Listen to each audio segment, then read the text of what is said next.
Iniciar nuestro intensivo del día, ¿cierto? Vi una gráfica, ¿qué gráfica?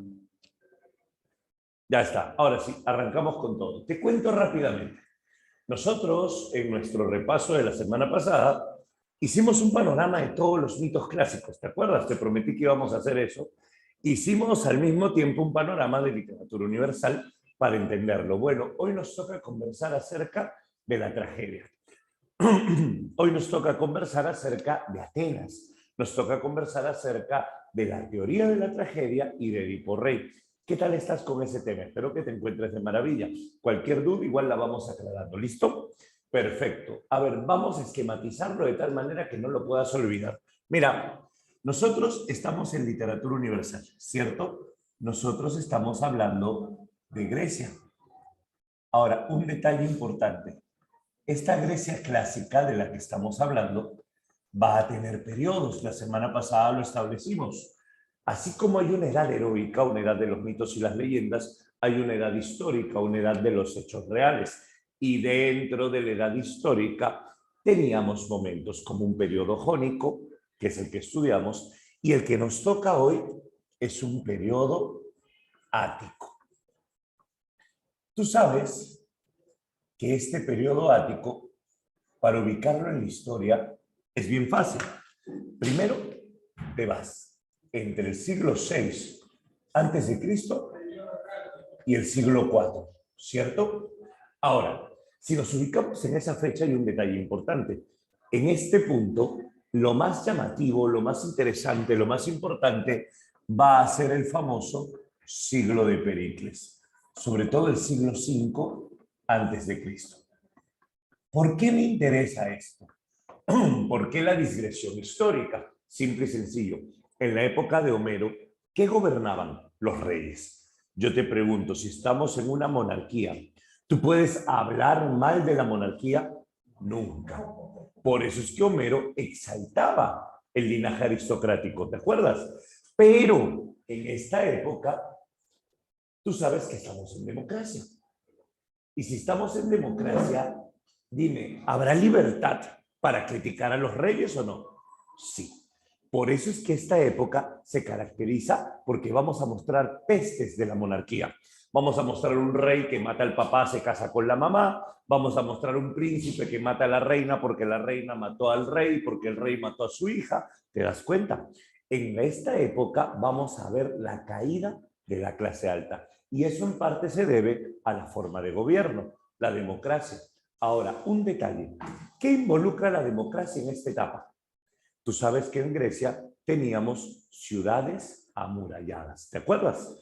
La mayoría de las ciudades griegas eran ciudades amuralladas. Y estas murallas no solo tenían un fin de defensa, tenían un fin de distanciamiento, para separar una clase noble del pueblo. En el siglo de Pericles se elimina esta noción de diferencia. Y en el siglo de Pericles, el pueblo y la clase noble se van a mezclar. Sí, estoy un poquito ronco, Abigail. Así inicio el día, así inicio el día. Ahorita calienta, ahorita calienta. Y entonces, en el siglo V, la clase noble y el pueblo se van a mezclar. Y como se van a mezclar, vamos a tener un detalle. Escucha, esto te lo cuento acá, pero lo borro en breve. O lo pongo acá mejor porque sé que a ti te interesa. Mira, tú sabes que tengo un pueblo. El pueblo que vive afuera de la muralla. Y tengo una nobleza que vive adentro de la muralla. Los nobles le rinden culto al dios Apolo. El arte de la nobleza es un arte de Apolo. Se le llama también arte apolíneo. Apolíneo, ¿estamos bien? ¿Qué es el arte de Apolo o el arte apolíneo?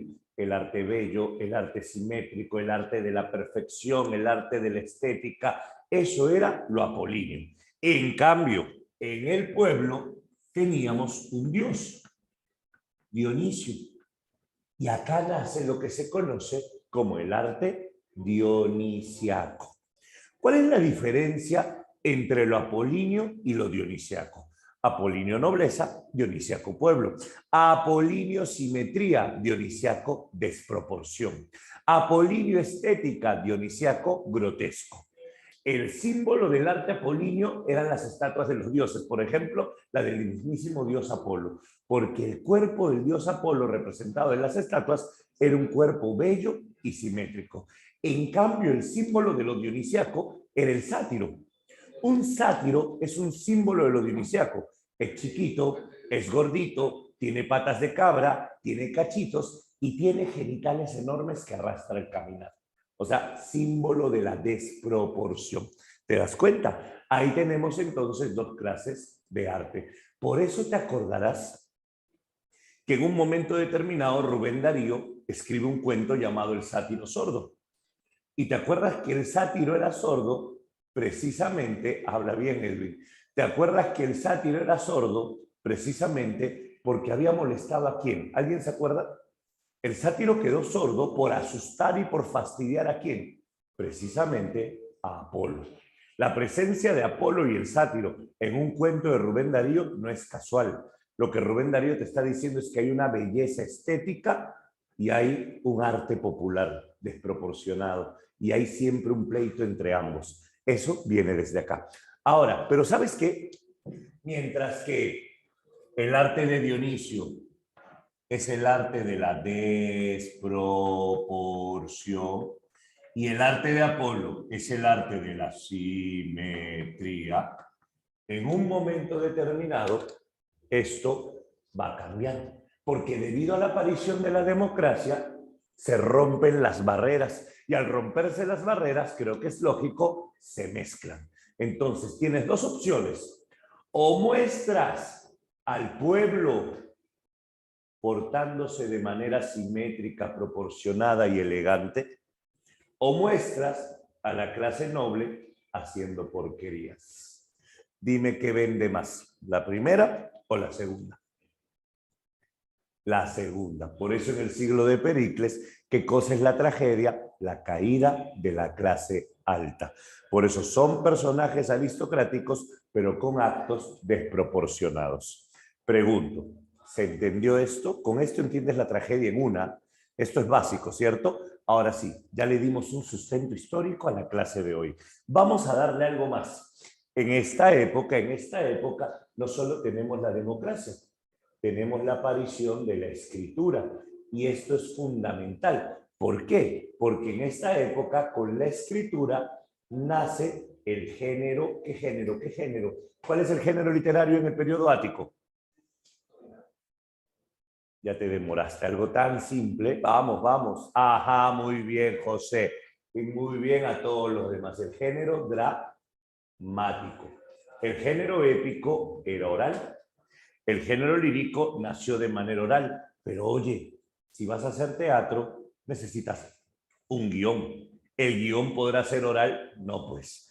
Acá ya teníamos un texto escrito. El género dramático va de la mano con la aparición de la escritura en Grecia. ¿Listo? Ya lo tenemos. Entonces, la escritura se vincula con este género. ¿Qué más tengo que saber? En este periodo vamos a tener el mayor esplendor.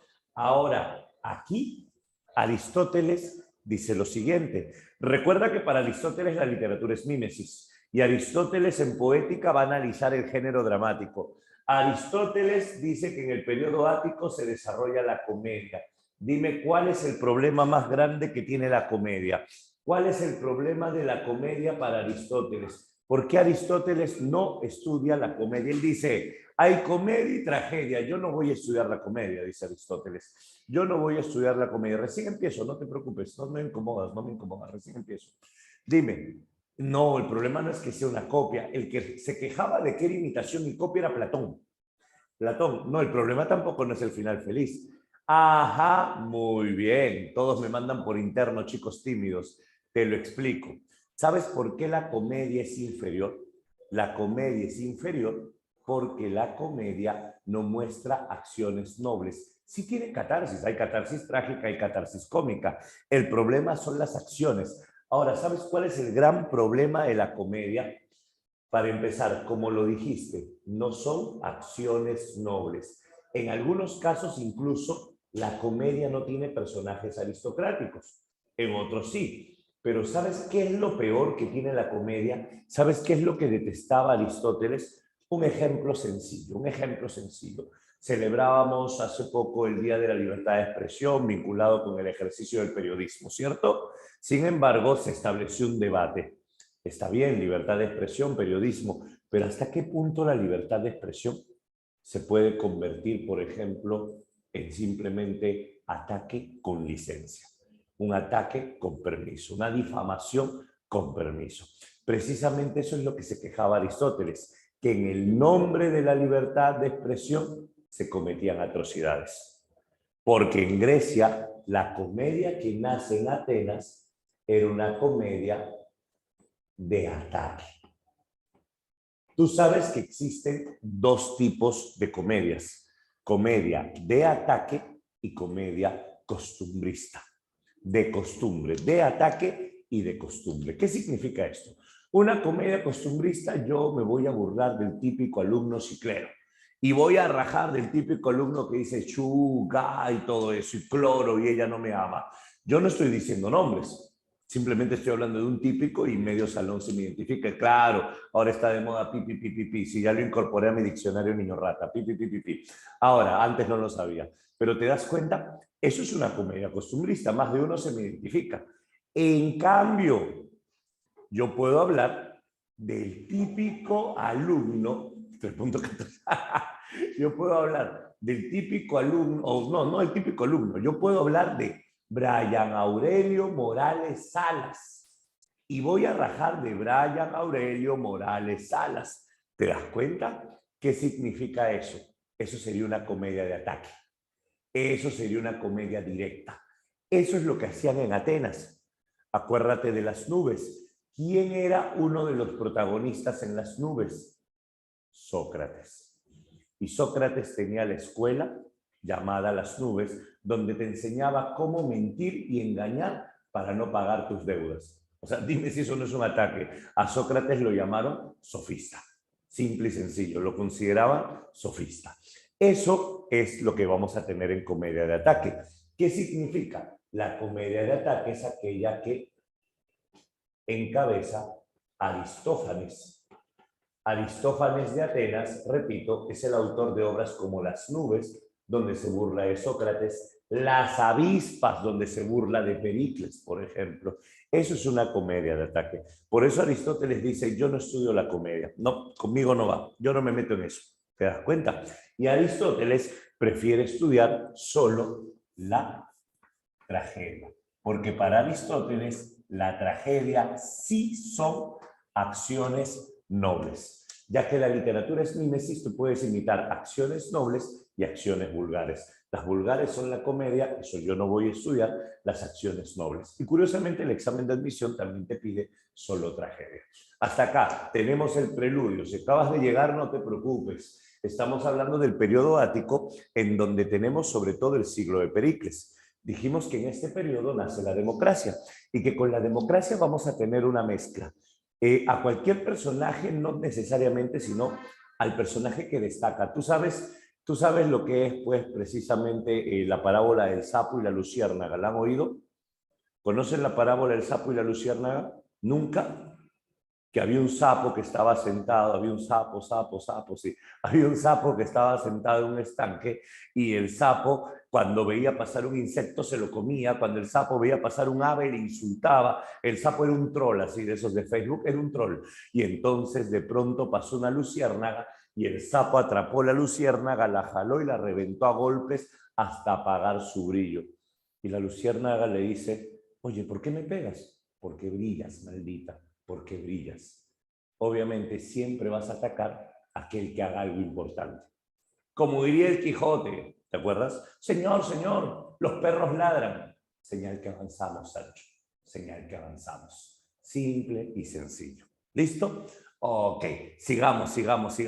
Entonces, te decía, en esta época, el pueblo va a ser fanático de Apolo.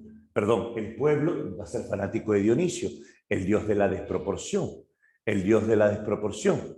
En cambio, la nobleza va a ser fanática de Apolo, el dios de la simetría. Pero como hay democracia, se mezclan y entonces ahora tienes dos opciones. o el pueblo portándote de manera simétrica o los nobles haciendo acciones desproporcionadas. Y en la tragedia esto es lo que vende, la caída de la clase alta. Segundo, al nacer la escritura tenemos la aparición del género dramático. Y tercero, dentro del género dramático nace la comedia, pero para Aristóteles la comedia no son acciones nobles porque es una comedia de ataque como la de Aristófanes. Por eso no la vamos a estudiar. Lo que vamos a estudiar es tragedia. Recién aquí comienza el tema. Recién aquí comienza la clase. Esto fue la introducción. Hasta acá. ¿Estamos bien? Cuéntame.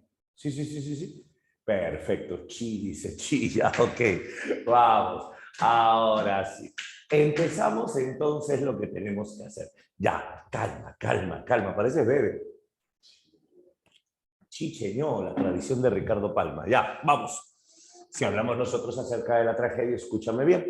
Tú sabes que la etimología de la palabra tragedia, pues esto es nivel pollito. Esto es nivel primer anual. Eso es nivel primer anual, ¿cierto?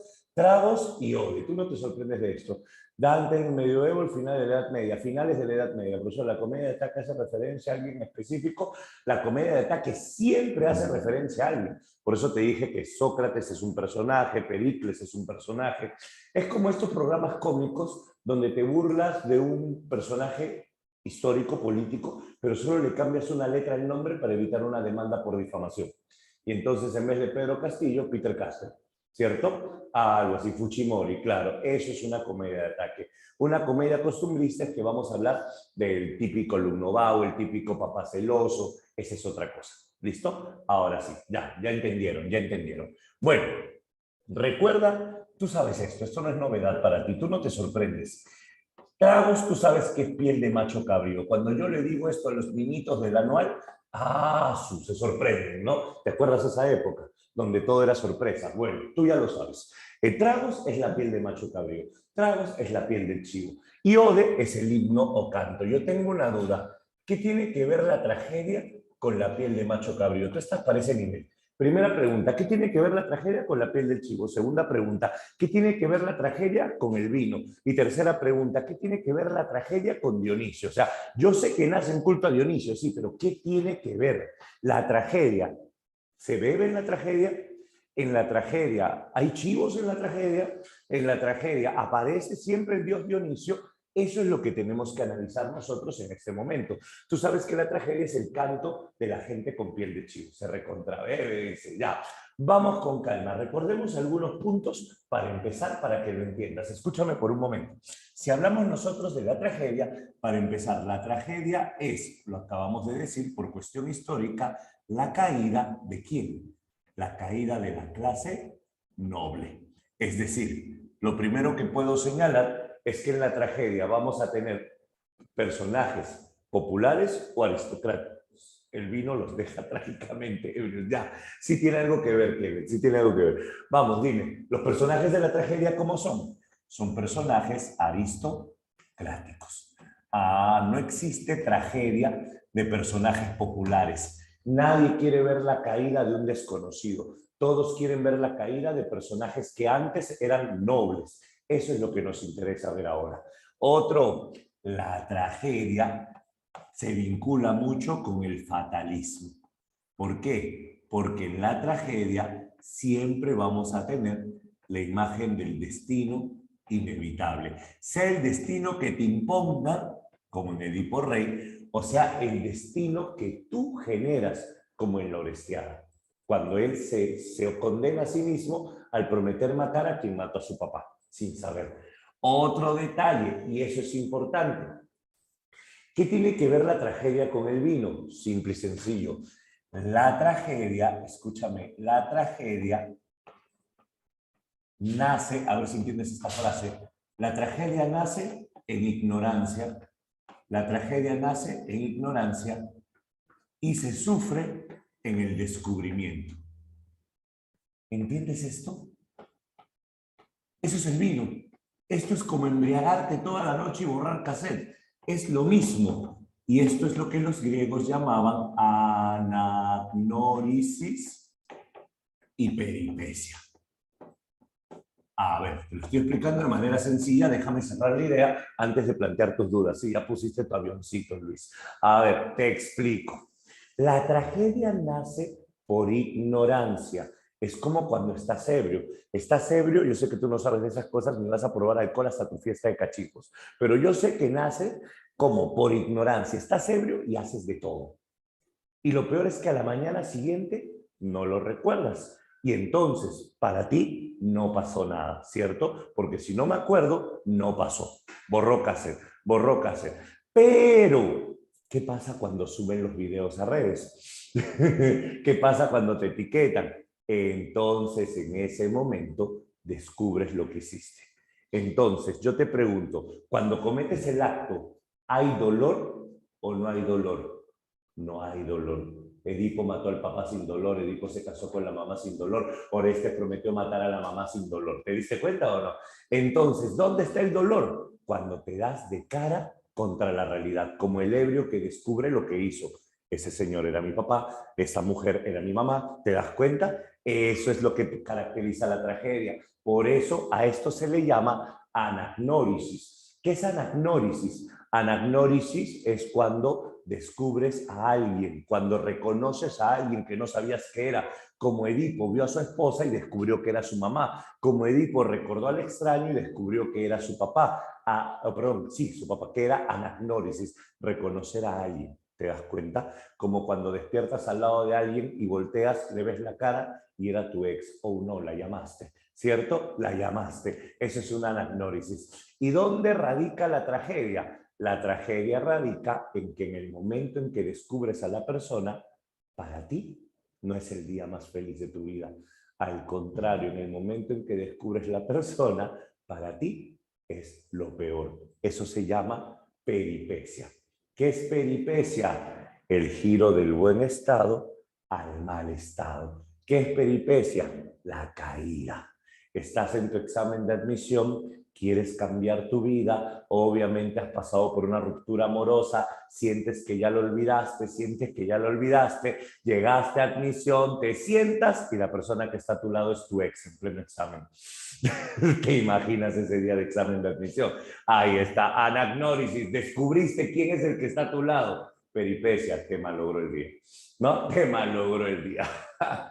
Ahí está. Ahí está, no sufre. Entonces se podría decir que la tragedia tiene solo... Sí, la tragedia solo tiene personajes aristocráticos. En la tragedia no hay personajes populares. Los personajes populares se los dejamos a la comedia. Y también algunos personajes aristocráticos. Depende del tipo de comedia. En ver los puntos del otro... Ah, ya, bueno. Escucha. Otro. En la tragedia, entonces, ahí está la relación con el vino. ¿Se entiende, no? Ahí está la relación con el vino. Segundo, en la tragedia existe un concepto importante. Se llama dignidad trágica. ¿Qué es la dignidad trágica? Algo bien bonito. Muchos te dicen que es difícil. Muchos te dicen que no se va a lograr. Muchos te dicen que estás perdiendo tiempo, que se están pasando los años y que podrías estudiar en otro lado, una privada, lo que sea, pero no. Dignidad trágica. El héroe se enfrenta al destino, asume su destino, aunque sepa que está condenado a perder. Esa es la famosa dignidad trágica. Tú no vas a perder, ¿no? Pero en este caso sí, el héroe, aunque sepa que está condenado a morir, asume y acepta su destino. ¿Listo? Ahora, me preguntaron por la catarsis. Eso lo vamos a plantear acá. Una vez que ya tenemos la definición, lo que estoy queriendo hacer acá es definir la tragedia para que la comprendas, no para que grabes una oración, un dato, para que la comprendas. La tragedia es la caída de la clase noble, por eso tiene personajes aristocráticos. En la tragedia siempre vamos a estar envueltos en un destino inevitable. Tú vas a cometer los actos trágicos por ignorancia, y ¿dónde radica lo trágico? En el descubrimiento. Descubres a través de la anagnórisis y te malogras la vida a través de la peripecia. Anagnórisis significa descubrimiento, peripecia es el giro, cuando estás de bien a mal, de bien a mal. Y la dignidad trágica es que este héroe se va a enfrentar a su destino. Esto es la tragedia. Lo que tú me preguntaste es la catarsis. Yo te hago una pregunta, ¿la catarsis está en la tragedia o en el espectador? ¿La catarsis es intratextual o extratextual? Sí, la dignidad trágica está en Edipo Rey, claro. Excelente. La catarsis es un elemento extratextual. La catarsis es el elemento que vives tú como espectador. Por eso no lo pongo allá, lo pongo acá. Esta catarsis es la finalidad máxima de la tragedia. La catarsis tiene que ver con la purificación del espíritu o la purificación del alma. Oye, ¿y para qué sirve? Es que la tragedia tiene un trasfondo político. Cuando estamos en democracia hay libertades, ¿cierto? ¿Y qué pasa cuando la gente no está contenta? ¿Qué pasa cuando la gente no está satisfecha? ¿O qué pasa cuando la gente es manipulada y asusada? Pues se rebela, protesta. Y como estamos en democracia, tienes el libre derecho a protesta. Yo tengo que permitir que protestes. Pregunto, ¿pero a mí me conviene que protestes? ¿A mí me conviene que te rebeles? No. Entonces yo tengo que buscar cómo tenerte tranquilo, cómo tenerte desahogado, cómo tenerte feliz. Ya sé, 5 feriados largos, ¿no? Algo así, algo así. Y en este caso la tragedia era esa forma. Bonos, excelente. La tragedia era esa forma. Ingreso libre, ya están viendo todas las cosas. Entiéndeme un detalle, ¿para qué sirve la tragedia? Para que el pueblo desahogue. La tragedia sirve para que el pueblo libere. Por eso los poderosos financiaban la tragedia, los coregas. Los coregas eran poderosos que financiaban la tragedia porque a los grupos de poder les conviene que el pueblo esté relajadito, que el pueblo esté contento. No, no significa purificar pecados. Purificar el alma significa que liberas lo que tienes dentro. Ya no tienes rabia, no tienes ira, sales relajadito. ¿Te das cuenta? Por eso es que la tragedia tiene un trasfondo político. Claro, como los romanos hacían con el Coliseo, el pan y el circo. Exacto, es una forma de dominar. Esto también es una forma de dominar. Ahora, ¿cómo hago que sientas tragedia? Primero, temor. Sientes miedo por la adversidad que va a vivir el personaje. Y cuando al personaje le pasa algo malo, compasión. Cuando ves a tu pata que está yendo a declarárselo y te da miedo de que lo chotee. Y cuando lo rechazaron, te da pena, ¿cierto? Temor y compasión. Esa es la catarsis. Voy a ser cruel. Cuando veas jugar a Perú en el repechaje y le metan un primer gol, vas a sentir temor de no pasar al Mundial, vas a sentir temor que Perú pierda, vas a sentir temor de que, mira, como te metes con fútbol, todos saltan. Y cuando Perú pierda, jugamos como nunca, perdimos como siempre. ¿Te das cuenta? Y entonces tú solo dices, ya basta, Freezer, ya basta. Bueno, ya está. Ahora sí, ya lo entendiste, ya lo entendiste. ¿Y sabes qué es lo bonito? Que estoy haciendo catarsis en este momento. O tú estás haciendo catarsis. Esa locura que está pasando en el chat a cada rato es porque te estás liberando. Entonces, si yo te tengo así, imagínate que yo te diga, chicos, me siento un poquito mal. Vamos a hacer la clase hasta las 9, ¿te parece? No es verdad, estoy poniendo un ejemplo. Y como tú estás relajadito y contento, no se preocupe, profe, vaya, lo queremos. ¿Te das cuenta? Es una forma de dominarte. Oh, descubriste que estás siendo manipulado, perdona. Sigamos. Otro detalle más.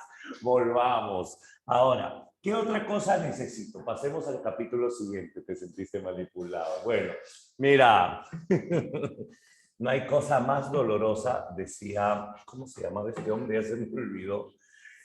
Se me fue el nombre, un ruso era el que analizaba esto. La teoría de la manipulación, que la riqueza más grande de la manipulación, ya yo lo tomo, la riqueza más grande de la manipulación está en que el manipulado no debe saber que es manipulado, porque en el momento en que se entera que es manipulado, todo el sistema cae. Simple. Ese es el mensaje que vamos a tener acá. El pueblo es feliz con sus tragedias. ¿Te das cuenta? Ahora, vamos a ver la evolución de la tragedia. Rápido, si hablamos de la evolución de la tragedia, todo comienza con un mito. ¿Te acuerdas de esto? Luego del mito viene un rito. No es lo mismo mito que rito, no es lo mismo mito que rito. Luego de esto vienen los precursores de la tragedia y luego tenemos a los trágicos griegos. Estos son los 4 momentos que vamos a considerar, ¿ya? Mito, rito, precursores y trágicos griegos. Ahora sí, vamos. Si hablamos nosotros del mito, yo te pregunto, piensa, ¿el mito es edad heroica o edad histórica? Rápido. Tú estás en ese nivel para analizar. Exacto, pero lo dices por interno, chico tímido, sí. Edad heroica. Entonces, aplica la lógica. Si el mito es la edad heroica, ¿el rito qué edad es? ¿El rito qué edad? Histórica. Ahora, ¿y cuál sería la diferencia fundamental entonces entre el mito y el rito? ¿Cuál podría ser la diferencia básica entre el mito y el rito? Basándote en esto. ¿Ya salió? Así se arman las preguntas de Corrazonando. Contexto. No. ¿Creíste que era al revés? No, no, no, no, no. El rito tiene que ser histórico. La escritura, no, la ficción y la realidad, eso tiene mucho que ver. Ficción y la realidad. ¿Sabes lo que tiene que ver? Escúchame rápidamente, rápidamente. Todo lo que te voy a contar acá no es real. Acá hay seres fantásticos, acá hay sátiros de verdad, acá hay bacantes de verdad, acá el dios Dionisio tiene poder de verdad.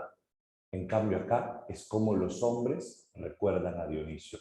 Acá no hay sátiros de verdad, acá el hombre se viste de sátiro. Acá la mujer se disfraza de bacante. Acá es gente como tú y como yo que le va a rendir culto a un dios.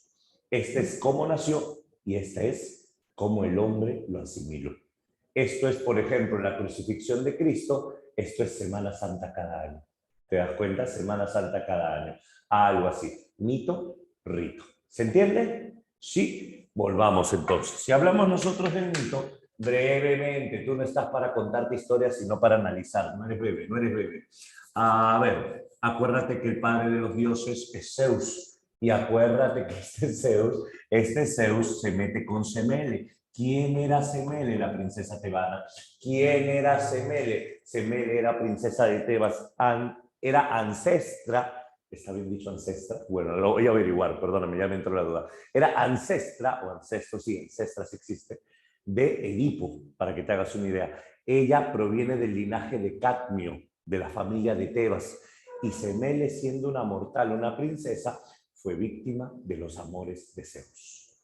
Zeus la sedujo y ella resultó embarazada. Y como ella resultó embarazada, Hera se enteró.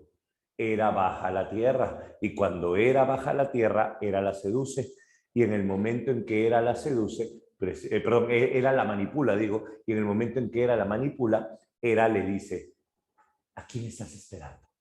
A mi amado. Ella se hace pasar por una nodriza, ¿no? ¿Y qué clase de amado es ese? Mi amado es el gran Zeus, es un dios importante, por eso viene de noche. Y te imaginas a Hera por dentro, maldita, te voy a destruir. Y por fuera la mira y le dice, ¿y tú crees que Zeus te ama? Todas tienen una amiga así, siempre, ¿no? ¿Y tú crees que él te ama? Sí, él me ha dicho que me ama. Ay, cosita, ternurita, te ha dicho. Yo que tú le pongo una prueba. Dile que se presenta ante ti como lo hace ante su esposa. Y se marchó.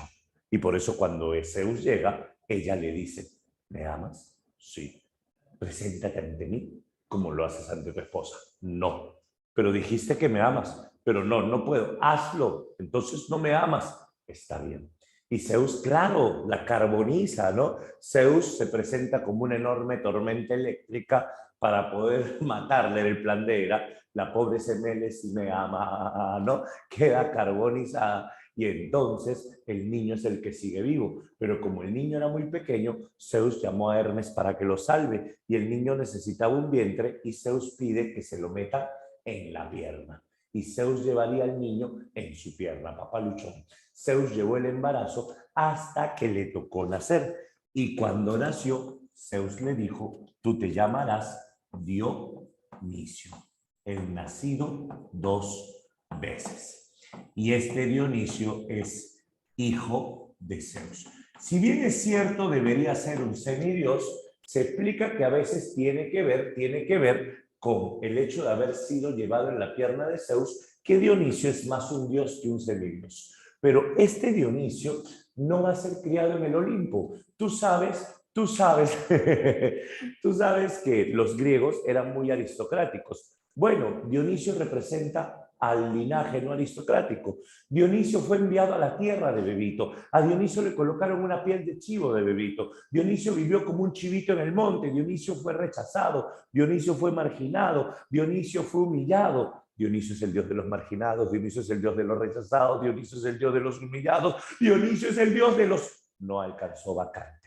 Ese es Dionisio. ¿Te das cuenta? Por eso, Dionisio es el dios de los pobres. Pregunto, ¿Dionisio sería el dios de la nobleza aristocrática? No, esa es la novedad. Esa es la novedad. Es un dios popular. Te estoy contando el mito, todavía no nace la tragedia. Y este Dionisio creció en la tierra. Y este Dionisio tenía en su séquito, sus seguidores, a los sátiros. Ya te dije que los sátiros son los signos de la desproporción, chiquitos, gorditos, con cachitos, patas de cabra y con genitales enormes que arrastran al caminar. Y estos sátiros son los que se escondían en los bosques esperando a que aparezcan las vírgenes para poder abusar de ellas. Esos son los sátiros, ¿correcto? Esos son los... Sí, ahorita llegamos a eso, Lenka, ahorita llegamos a eso. Eso va a ser aquí sobre todo. ¿Por qué? Porque el hombre le va a rendir un rito y es allí donde Dionisio te regala algo a cambio. Ahora, pero a Dionisio también lo acompañan las bacantes. Tranquilo, Toreto, tranquilo, bacantes con B, no con V. Yo quiero, yo. Sí, vacantes para todos. Vamos. Dionisio es el dios de las vacantes. Las vacantes con B proviene de Baco, proviene de Baco.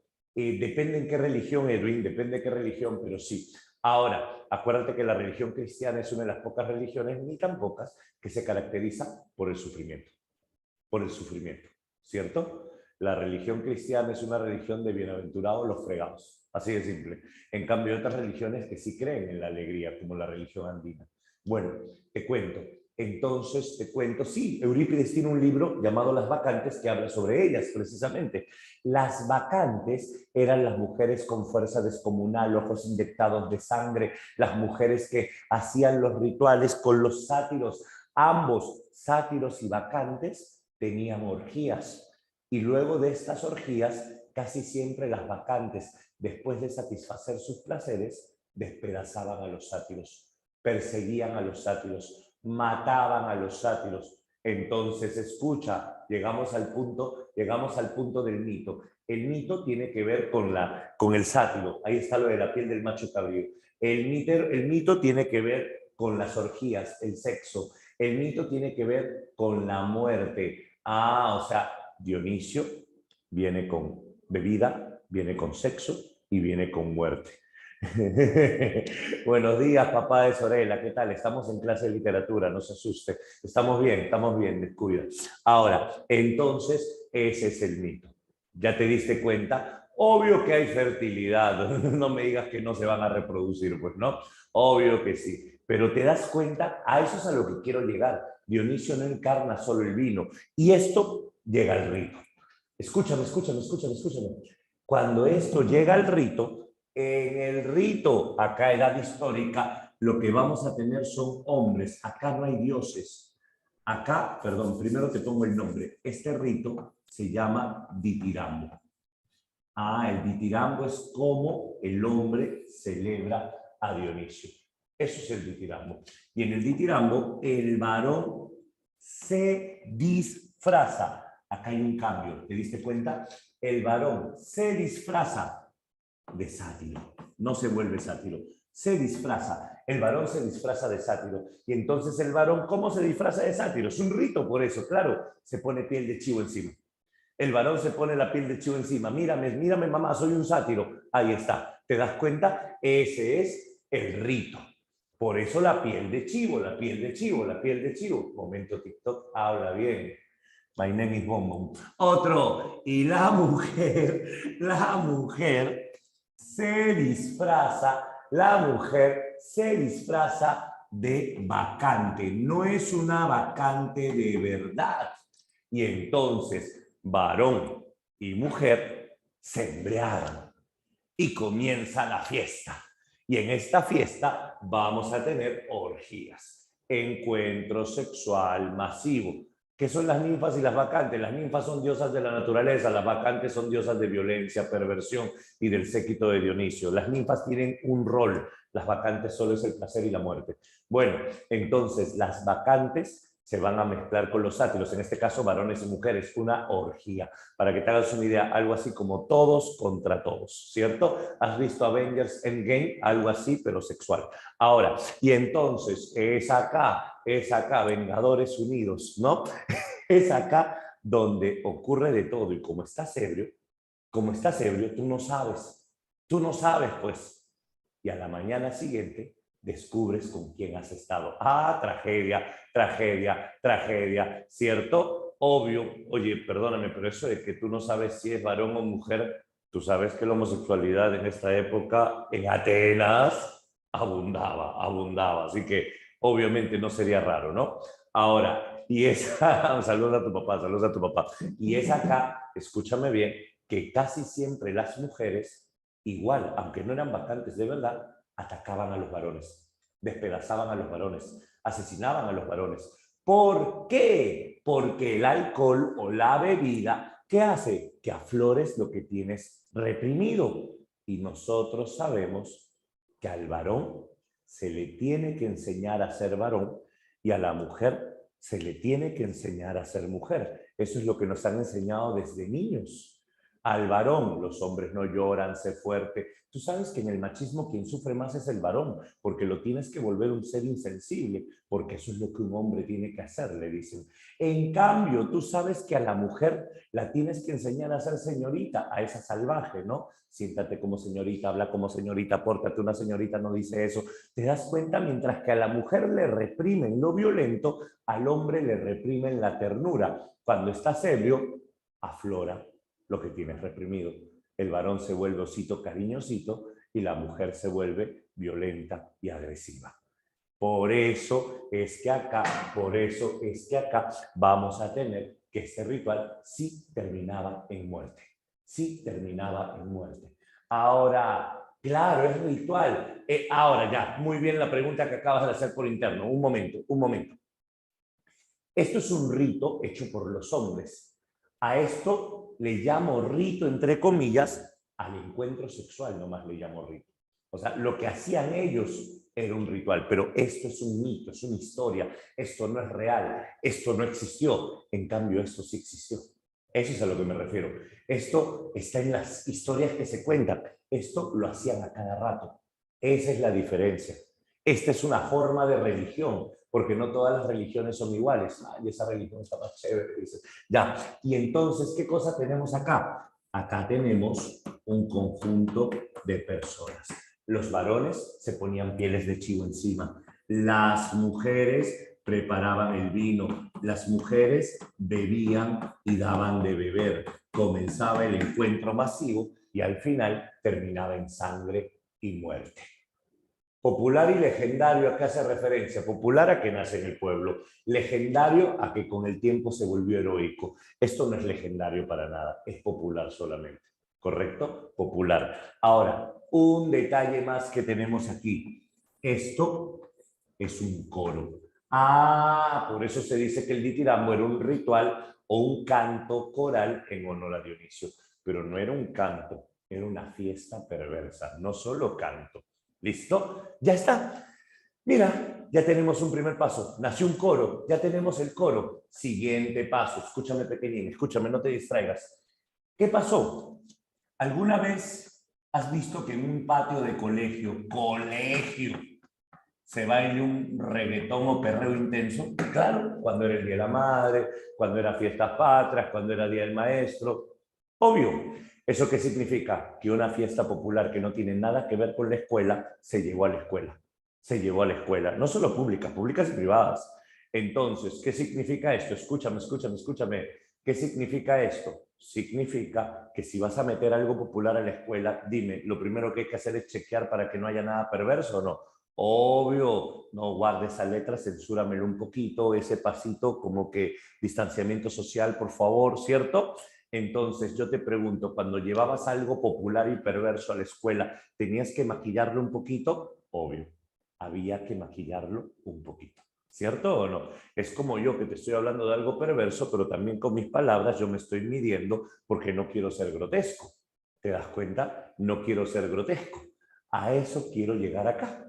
En este caso, Arión y Tespis, escucha, Arión y Tespis cogieron esto y dijeron, oye, ¿y si hacemos un ditirambo acá en la ciudad? Esto es el campo, esto es el pueblo. Y la aristocracia dice, oye, ¿y si hacemos nuestro ditirambo también? ¿Y si hacemos nuestra fiesta acá? Ya, pues, Hay que traerlos a la ciudad. Uy, tú sabes lo que estás haciendo. Como es, apágalo, Otto, apágalo. Y cuando lo trajeron a la ciudad, ellos domesticaron el ditirambo. ¿Qué significa que domesticaron el ditirambo? Ellos van a ser antecedentes o precursores de la tragedia. Y entonces acá va a ser un ditirambo en la ciudad. Y si hablamos de un ditirambo en la ciudad, es como un perreo en el colegio. Es lo mismo. Exacto, hay que censurarlo. Me fregaste, Brandon, nerfearon. Eso no está en mi diccionario, niño rata. Dime explica. Entonces, ¿qué significa cuando el ditirambo llega a la ciudad? Lo primero, quítale las orgías. ¡Oh, pero nada de orgías! Acá no me hacen cochinadas. Chale. Sí, exacto. Segundo, quítale las muertes. No, pues, quítale las muertes. Acá no me asesinas a nadie. Vamos, deja el machete afuera. Chale, ya la vida no vale nada. Tercero, quítales el vino. No, pues, sí, quítales el vino. Sobrios, para que no me hagan tonterías. A ver, ¿cómo hacemos para quitarles el vino? ¿Cómo hacemos para quitarle el sexo? ¿Y cómo hacemos para quitarle lo sangriento en una? Ah, ya sé, quítale las mujeres. Ellas son el problema. Ahí está. Quítale a las mujeres, se solucionó el asunto. Ahí sí se estabilizó todo, se estabilizó. Y entonces, ¿qué cosa se volvió el ditirambo en la ciudad? Un coro de machos. Nada más. Esto es un coro de machos. Eso es el ditirambo en la ciudad. Todos con piel de chivo. Escúchame, Cristian. Todos con piel de chivo. Ahora, un detalle. Atento.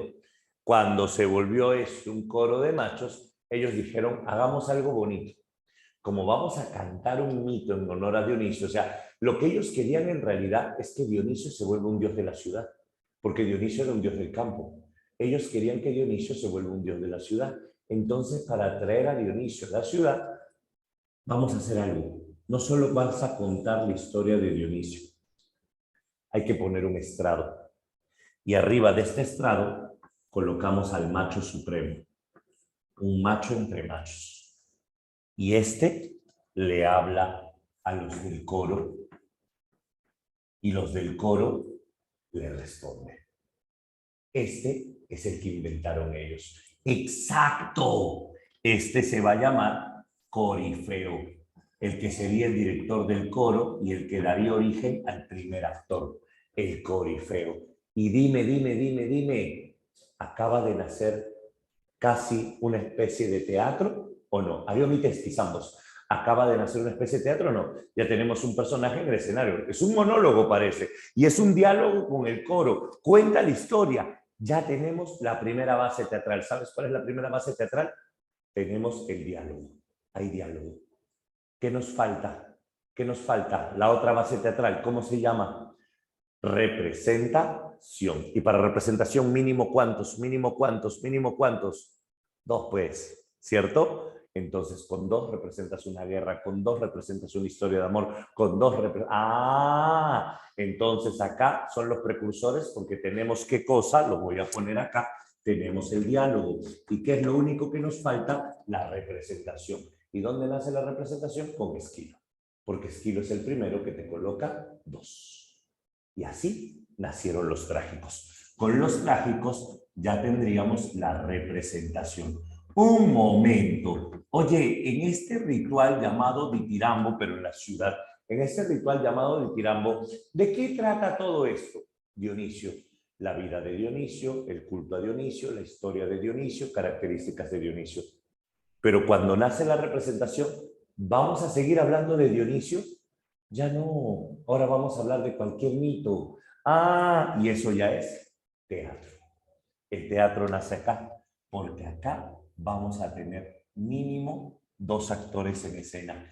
Y acá tenemos a Esquilo como el padre de la tragedia. Esquilo, padre de la tragedia, va a aparecer aquí con la Orestiada u Oresteada, como prefieras escribirla. Las dos son válidas. Él es el padre de la tragedia con él vamos a tener los 7 contra Tebas, con él vamos a tener los persas, porque él participó en las guerras médicas, con él vamos a tener las suplicantes, Prometeo encadenado, entre otras. Luego vamos a tener a Sófocles. Y Sófocles va a ser conocido como el mejor trágico griego. El mejor trágico griego. Y con Sófocles vamos a tener acá Edipo Rey. Con Sófocles vamos a tener acá Edipo en Colona. Con Sófocles vamos a tener acá a Ajax, vamos a tener acá Antígona, por ejemplo, y el tercero de la lista es Eurípides. Y con Eurípides tenemos el más trágico de los trágicos. Eurípides se adelantó a su época, fue muy sangriento y su época como que no lo entendió. Ese fue el problema con Eurípides, como que no lo entendieron. Y Eurípides sería famoso por ejemplo, Medea, por ejemplo, las vacantes, por ejemplo, Antígona. Como un dato anecdótico, perdón, Electra. Como un dato anecdótico, te cuento. Para Esquilo, a ver qué dice. Sí, ahorita vamos a explicar lo que son las trilogías, no te preocupes. Trilogías son 3 tragedias en una sola, pero ahorita lo explico. Con Esquilo, lo central de la tragedia es la democracia, las luchas por el poder, la justicia contra la venganza. Con Sófocles, lo central de la tragedia es el destino y su cumplimiento. En cambio, con Eurípides, lo central en la tragedia es la pasión. ¿Y quiénes son más apasionadas? Las mujeres. Por eso es que Eurípides le da una prioridad a los personajes femeninos. Por eso tampoco lo entendieron, porque Eurípides te enseña 3 cosas que nunca debes hacerle a una mujer. Nunca, jamás, de los jamases, le seas infiel. Medea. Jasón engaña a Medea, abandona a Medea y por eso Medea le mata al amante, al papá del amante y hasta mata a sus hijos para que el papá sufra. Nunca, jamás de los jamases te metas con el papá de una mujer, ataques al papá de una mujer, Electra, y viene el famoso complejo, ¿no? Electra, la mujer que defiende la imagen de su padre. Y nunca, jamás de los jamases le des alcohol a una mujer, las vacantes. Simplemente esto es contexto, Sandra, por eso no lo vamos a estudiar. Eurípides no lo vamos a estudiar. No fue el primero en usar mujeres, el primero en usar mujeres fue Sófocles. Por ejemplo, Antígona es una de las primeras obras donde las mujeres destacan, pero con Eurípides las mujeres ya están en otro nivel. Con Eurípides las mujeres llegan a un nivel superior. Ya está, ya lo tenemos diferenciado. Ahora sí, ¿qué nos toca? Hablar del espacio teatral y hablar un poquito de Esquilo para compararlo con Sófocles. Y Sófocles lo tenemos que ahondar. ¿Listo, señores? Hasta acá. Cuéntame. Ay, mira, casi las 9, estamos cronometrados. Dime, ¿está todo claro hasta acá? ¿Está todo bien? Cuéntame, cuéntame, cuéntame. ¿Sí? Perfecto. Ya lo tenemos. Déjame tomarle una foto. Si tienes preguntas, dame un segundo. Todavía no le escribas. Están escribiendo todos. Espera que paren un ratito y me mandas tu pregunta. Un ratito, perdón.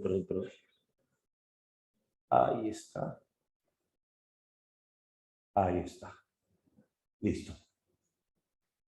Ahí está. Sonrían. Ya está. Sí. No sé por qué, pero imaginé que sonreíste. Y seguro sonreíste.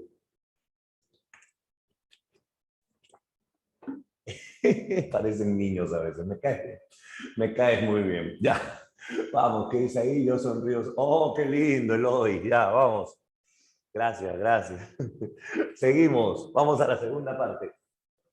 Los 7 contra Tebas, ¿de quién es? De Esquilo, pero habla sobre el mito de Edipo. Antes no se muestra, no, nunca se muestra, pero Eurípides lo hace y por eso lo critican.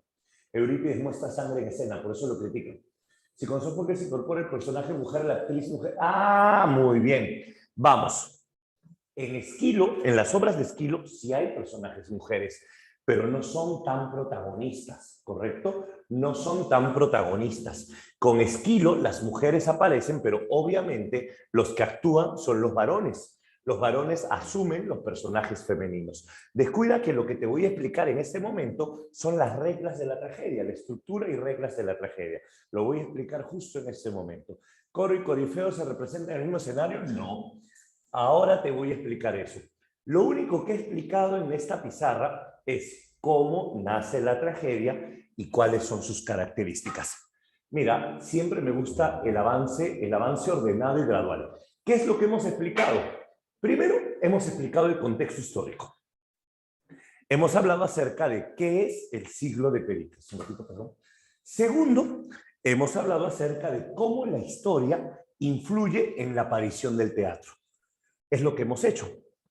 Luego, hemos hablado acerca de la tragedia. Definición de tragedia, origen de tragedia y evolución de la tragedia. ¿Correcto? Y tercero, hemos hablado acerca de los personajes que intervienen en esta. Ahora, lo que tengo que explicarte a continuación son las reglas de Aristóteles, la estructura del teatro y las personas que intervienen en el desarrollo del mismo. Y luego hablamos de Sófocles sobre todo. Eso es lo que vamos a hacer. ¿Quién fue el que dejó de usar los 3 actos? Nadie usa 3 actos acá, hijo. Acá las tragedias tienen 5 actos, por si acaso. ¿Sí? 3 actos no. Imagino que a lo que te refieres, intuyo es la trilogía. ¿Quién dejó de usar la trilogía? O a lo que te refieres, ¿quién dejó de usar los 3 actores? Los 3 actores nadie los deja de usar, los incorpora Sófocles, no los dejan. Y la trilogía, Sófocles deja de usarla. Pero actos siempre son 5. Las Euménides es una parte de la Orestiada. Las Euménides son las diosas de la justicia. ¿Listo? Son las diosas de la justicia. ¿Ya? Entonces, hasta acá estamos bien. Vamos a plantear. Aristóteles, te decía hace un momento, sería aquel personaje que dijo que analizaría la tragedia. Aristóteles dijo que no va a estudiar la comedia. Nos quedamos ahí, ¿te acuerdas o no? Ahora, Aristóteles al estudiar la tragedia dice que la tragedia es mímesis de acciones nobles. La tragedia es imitación de acciones nobles. Y para Aristóteles aparecen ciertas normas en la tragedia. La tragedia es tan noble que no se muestran hechos sangrientos en el escenario. Ese es un rasgo importante de la tragedia. Todo lo sangriento ocurre fuera de escena. Todo lo sangriento ocurre fuera del escenario. Si esto que estás viendo acá fuese una obra de teatro y un escenario, si yo voy a hacer algo sangriento, salgo de escena.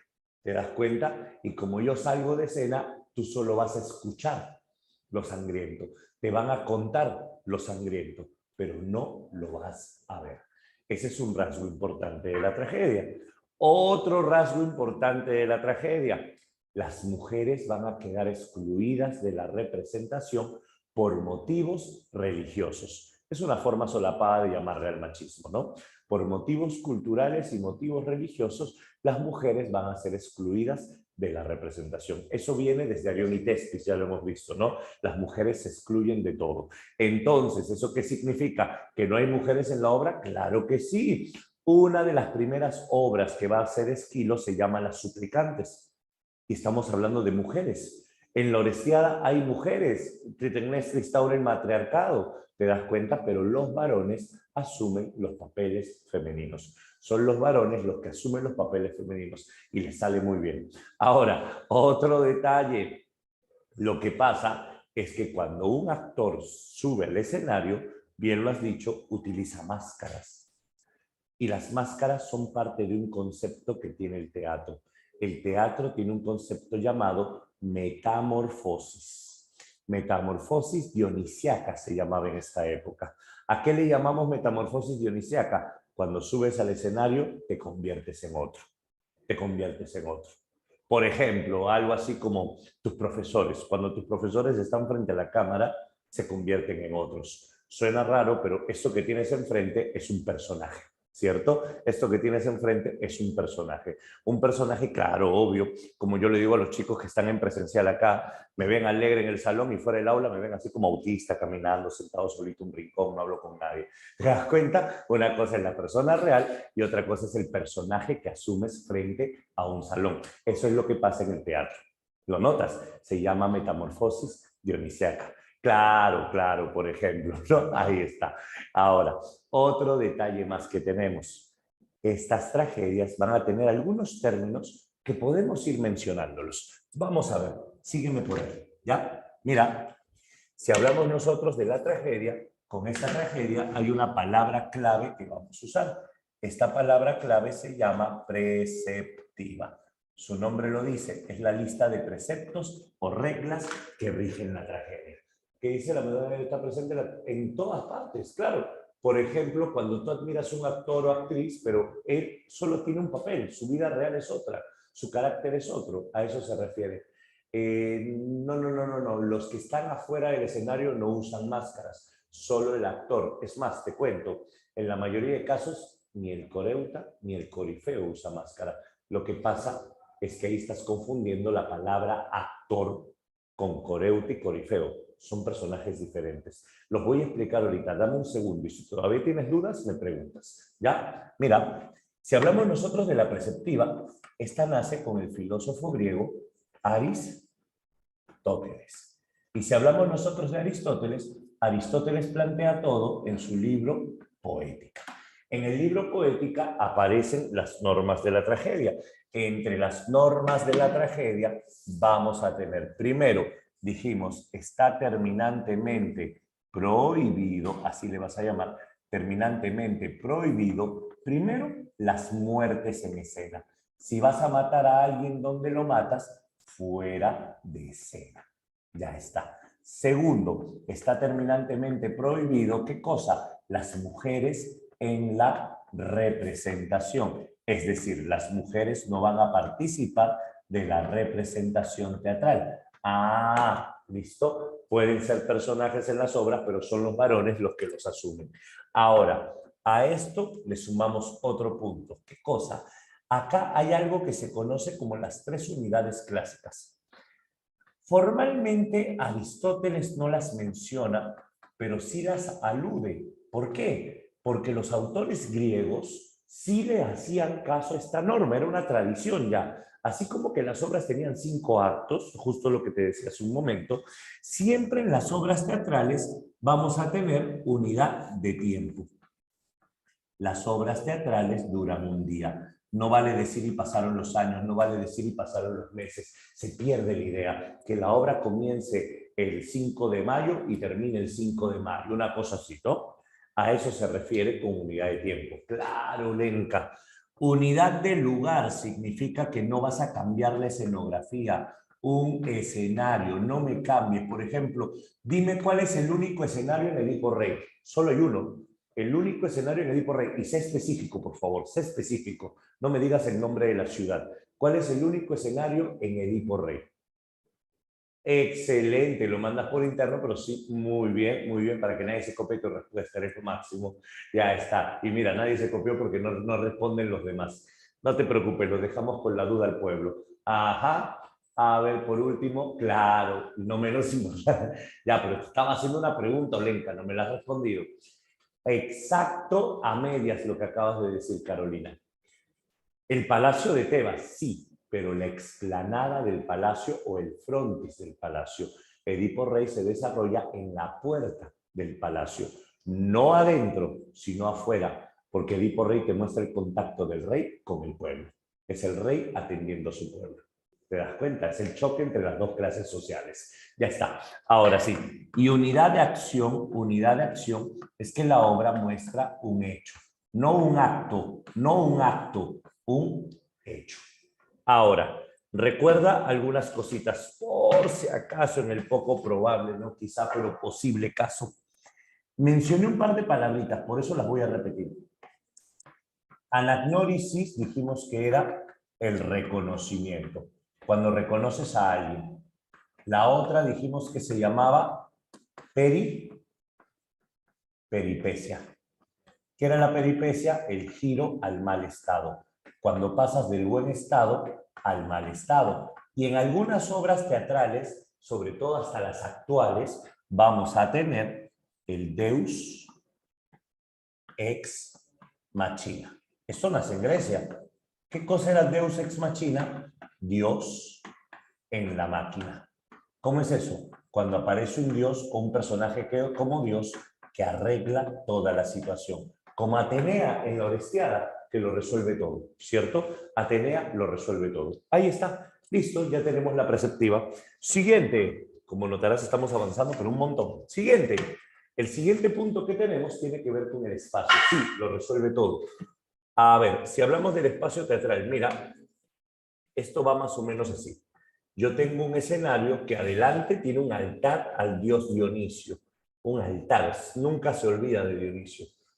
Este escenario va a tener, que dice Juan, claro, como en Ñacatita, exacto, como en Ñacatita. Y vamos a tener acá las graderías. Ya. De un tiempo acá, si revisan las preguntas de la pre, le han tomado más importancia a eso, sobre todo estos nombres. Para empezar, si hablamos de la tragedia, esto que tenemos acá es donde suben los actores. El escenario, precisamente en griego es sken, escenario, ¿listo? El escenario. Este escenario está en altura, ¿listo? Ahí está, ahí tienes tu escenario en altura. Este escenario tiene un par de rampas de acceso, por cierto. Tiene rampas a ambos lados, es decir, se puede subir porque los personajes entran y salen. ¿Listo? Claro. Los dos términos que hasta ahora ha considerado San Marcos simplemente es escape y orquesta. Nada más. Ahora, escúchame. Hay proscenio, hay coilon, todo lo que tú quieras, pero escape y orquesta. ¿Por qué? Porque hay personajes que se vinculan demasiado con esto. Cuando te hablan de los señores que están acá, estos están en la orquesta. Lo primero que tengo que señalar, ¿están en el escenario? No. Por eso la pregunta que me hiciste, profe, Corifeo y Coreu, ¿están en el mismo escenario? No, porque estos no suben al escenario. Si suben, se vuelven actores. Si no, no. Estos que están acá son los integrantes del coro. ¿Listo? Acá yo tengo a los protagonistas y actores de mi obra. Y acá yo tengo un personaje que está en el escenario, pero que está entre los actores y el coro. ¿Listo? Vamos a ver. A esto que está acá, San Marcos le va a llamar así.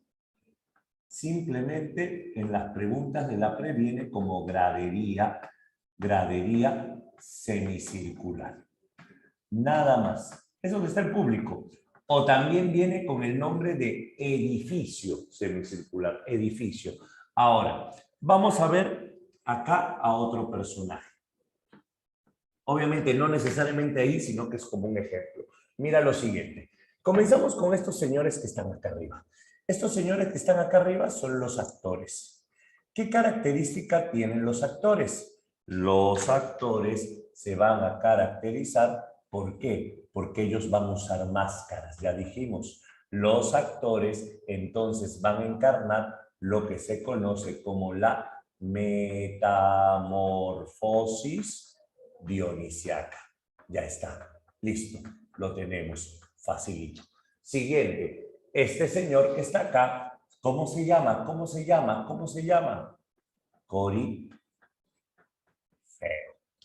Y este señor Corifeo se va a caracterizar ¿por qué? El Corifeo va a ser en este caso un personaje que primero se conoce como el director del coro. Así le vas a llamar, director del coro. Se conoce como el que da origen al primer actor, origina el primer actor. La palabra corifeo significa el que responde, el que responde. El corifeo se va a caracterizar ¿por qué? Porque el corifeo trabaja partes cantadas, canta con el coro, y partes recitadas. También se le llama partes épicas y partes líricas, así se le conoce. Y el corifeo es entonces el solista. Eso es un corifeo. Todas esas palabras vienen en las preguntas. Ahora, este señorito que está acá en el coro se va a llamar coreuta. No confundir a corifeo con coreuta. El coreuta es el que canta en el coro. Así le vas a poner. Canta en el coro. El coreuta, entonces solo se encarga de las partes líricas. El coreuta es copartícipe, así le vas a llamar, copartícipe de la suerte del héroe. ¿Cómo es eso? El coreuta va a ser espectador y compañero de la suerte del héroe. El coreuta va a ver al héroe caer, el coreuta va a ver al héroe en su desgracia. El coro vio cómo Edipo se arruinó la vida. Eso es un coreuta. Y el coreuta, repito, se encarga de las partes líricas, partes cantadas. Ahí tienes la definición de coreuta. Falta uno, falta uno. El coreuta o el coro representa al séquito, los seguidores de Dionisio. Todo esto ha sido preguntado en algún momento. Yo lo que te estoy poniendo acá son todas las claves que han venido en preguntas de la pre sobre esos personajes. Y el tercero es este señorito que está acá. Y este señorito que está acá se llama Corega. Y el Corega es el ciudadano adinerado, que financia la representación. Pregunto, ¿lo hace por negocio? No, lo hace ad honorem, por el honor. ¿Y por qué? Porque es un cargo honorífico. Es como el mayordomo de la fiesta patronal, ¿cierto? Es como el mayordomo de la fiesta nacional. De la fiesta patronal. Ese es el Corega. Y con esto tienes a los personajes y espacio. Un puntito más que puedo poner acá y que ya ha venido en examen de admisión.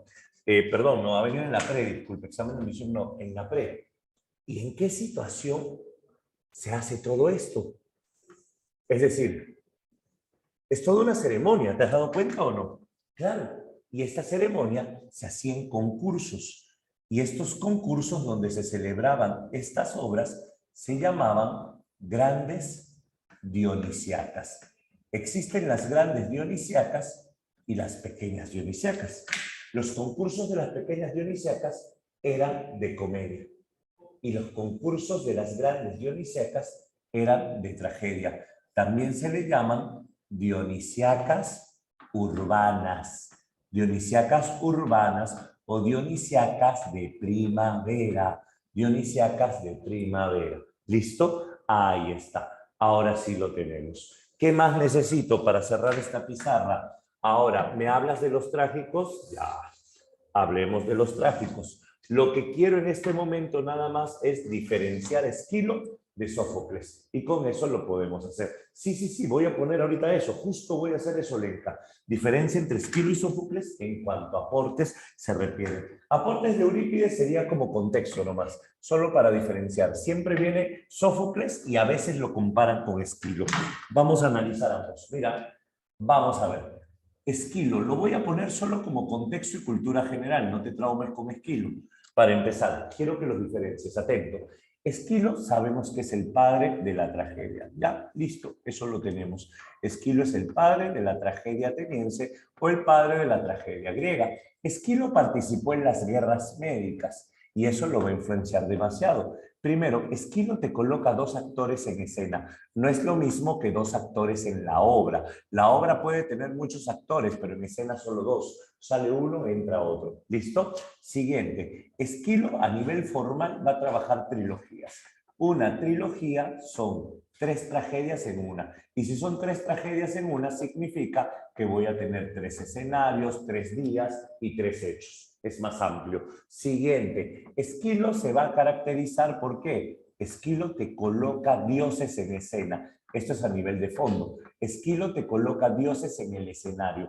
Por eso es que Esquilo desarrolla lo que se conoce como una tragedia religiosa. Otra.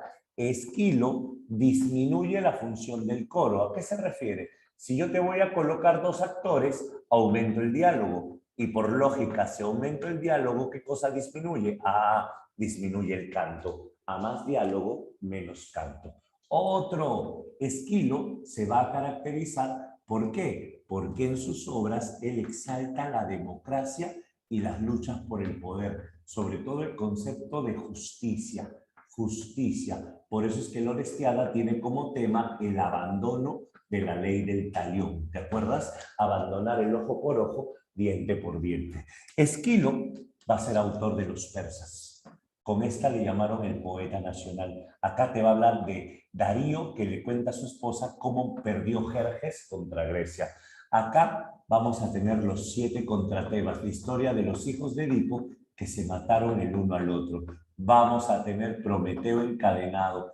Vamos a tener las suplicantes. Se dice que de Esquilo solo hay 7 tragedias. Solo hay 7 tragedias. Obviamente, estas 4 más una trilogía, porque la trilogía es la Oresteada u Orestiada, cualquiera de las dos. Y como tú te acuerdas el mito, lo vas a hacer al toque. Sí, los personajes de Esquilo son más morales, los de Sófocles son más profundos, los de Esquilo son más simples.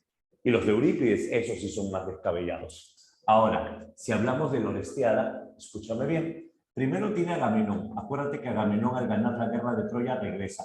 Y cuando Agamenón regresa, Clitemnestra lo espera. Acuérdate que Agamenón regresa con una amante, Casandra, la divina que nadie le cree. Y la esposa le coloca una alfombra morada para que ofenda a los dioses. Cuando Agamenón pisa la alfombra, ofende a los dioses. Y al ofender a los dioses, ningún dios vengaría su muerte. Esa fue su maldición. Acuérdate que Agamenón va a ser asesinado por Clitemnestra y Casandra también. Todo eso ocurre en la primera parte. Coéforas. Una coéfora son las que hacen los funerales del héroe. Acuérdate que Electra formaba parte de las coéforas cuando sí son contemporáneos, pero con diferencia de edad. Esquilo fue primero. Acuérdate que las coéforas eran el coro en la segunda parte y cuando Orestes llora en la tumba de su padre, Electra, que era su hermana, lo reconoce. Este parece mi hermano. Y cuando Electra lo reconoce, él dice, he venido a vengar a mi padre, y ella le dice, muy bien, asesina a mi madre. Esa es la segunda parte. Orestes asesina a la mamá, pero cuando Orestes ataca a la mamá no se calla, y antes de morir la mamá dice, yo las invoco a ustedes. Furias, Erinias, diosas de la venganza, ¿lo vieron? Aquí ha ocurrido un parricidio. Aparezcan y venguen mi muerte. Y las Erinias van a vengar la muerte o van a perseguir a Orestes. Las Erinias son las hermanas de la Gorgona. Y tercera parte, las Euménides. Euménides son diosas de la justicia. Orestes huye hasta Atenas, Atenea le hace un juicio, convoca a Apolo, convoca a las Erinias, un consejo de ancianos, el consejo vota mitad y mitad, falta un voto decisivo, es el voto de Atenea, y Atenea lo perdona, Deus ex machina. Y no solo lo perdona, a las Erinias o Furias las convierte en Euménides, es decir, a la diosa de la venganza la convierte en diosa de la justicia. ¿Qué cosa es eso? Es el cambio de una política bárbara a una política democrática. Ojo por ojo, diente por diente, queda de lado. Eso es Esquilo. ¿Ya lo recordaste? Me mandó un testamento. A ver, no digo en la característica perceptiva sea después de que los trágicos, donde están Esquilo, Sófocles y Eurípides, el cuadro del inicio. Entonces, esas perspectivas modifica el teatro y solo nos quedamos con aporte de los 3 antes. Ya, te explico. La preceptiva nace antes de los trágicos, pero Aristóteles la escribe después.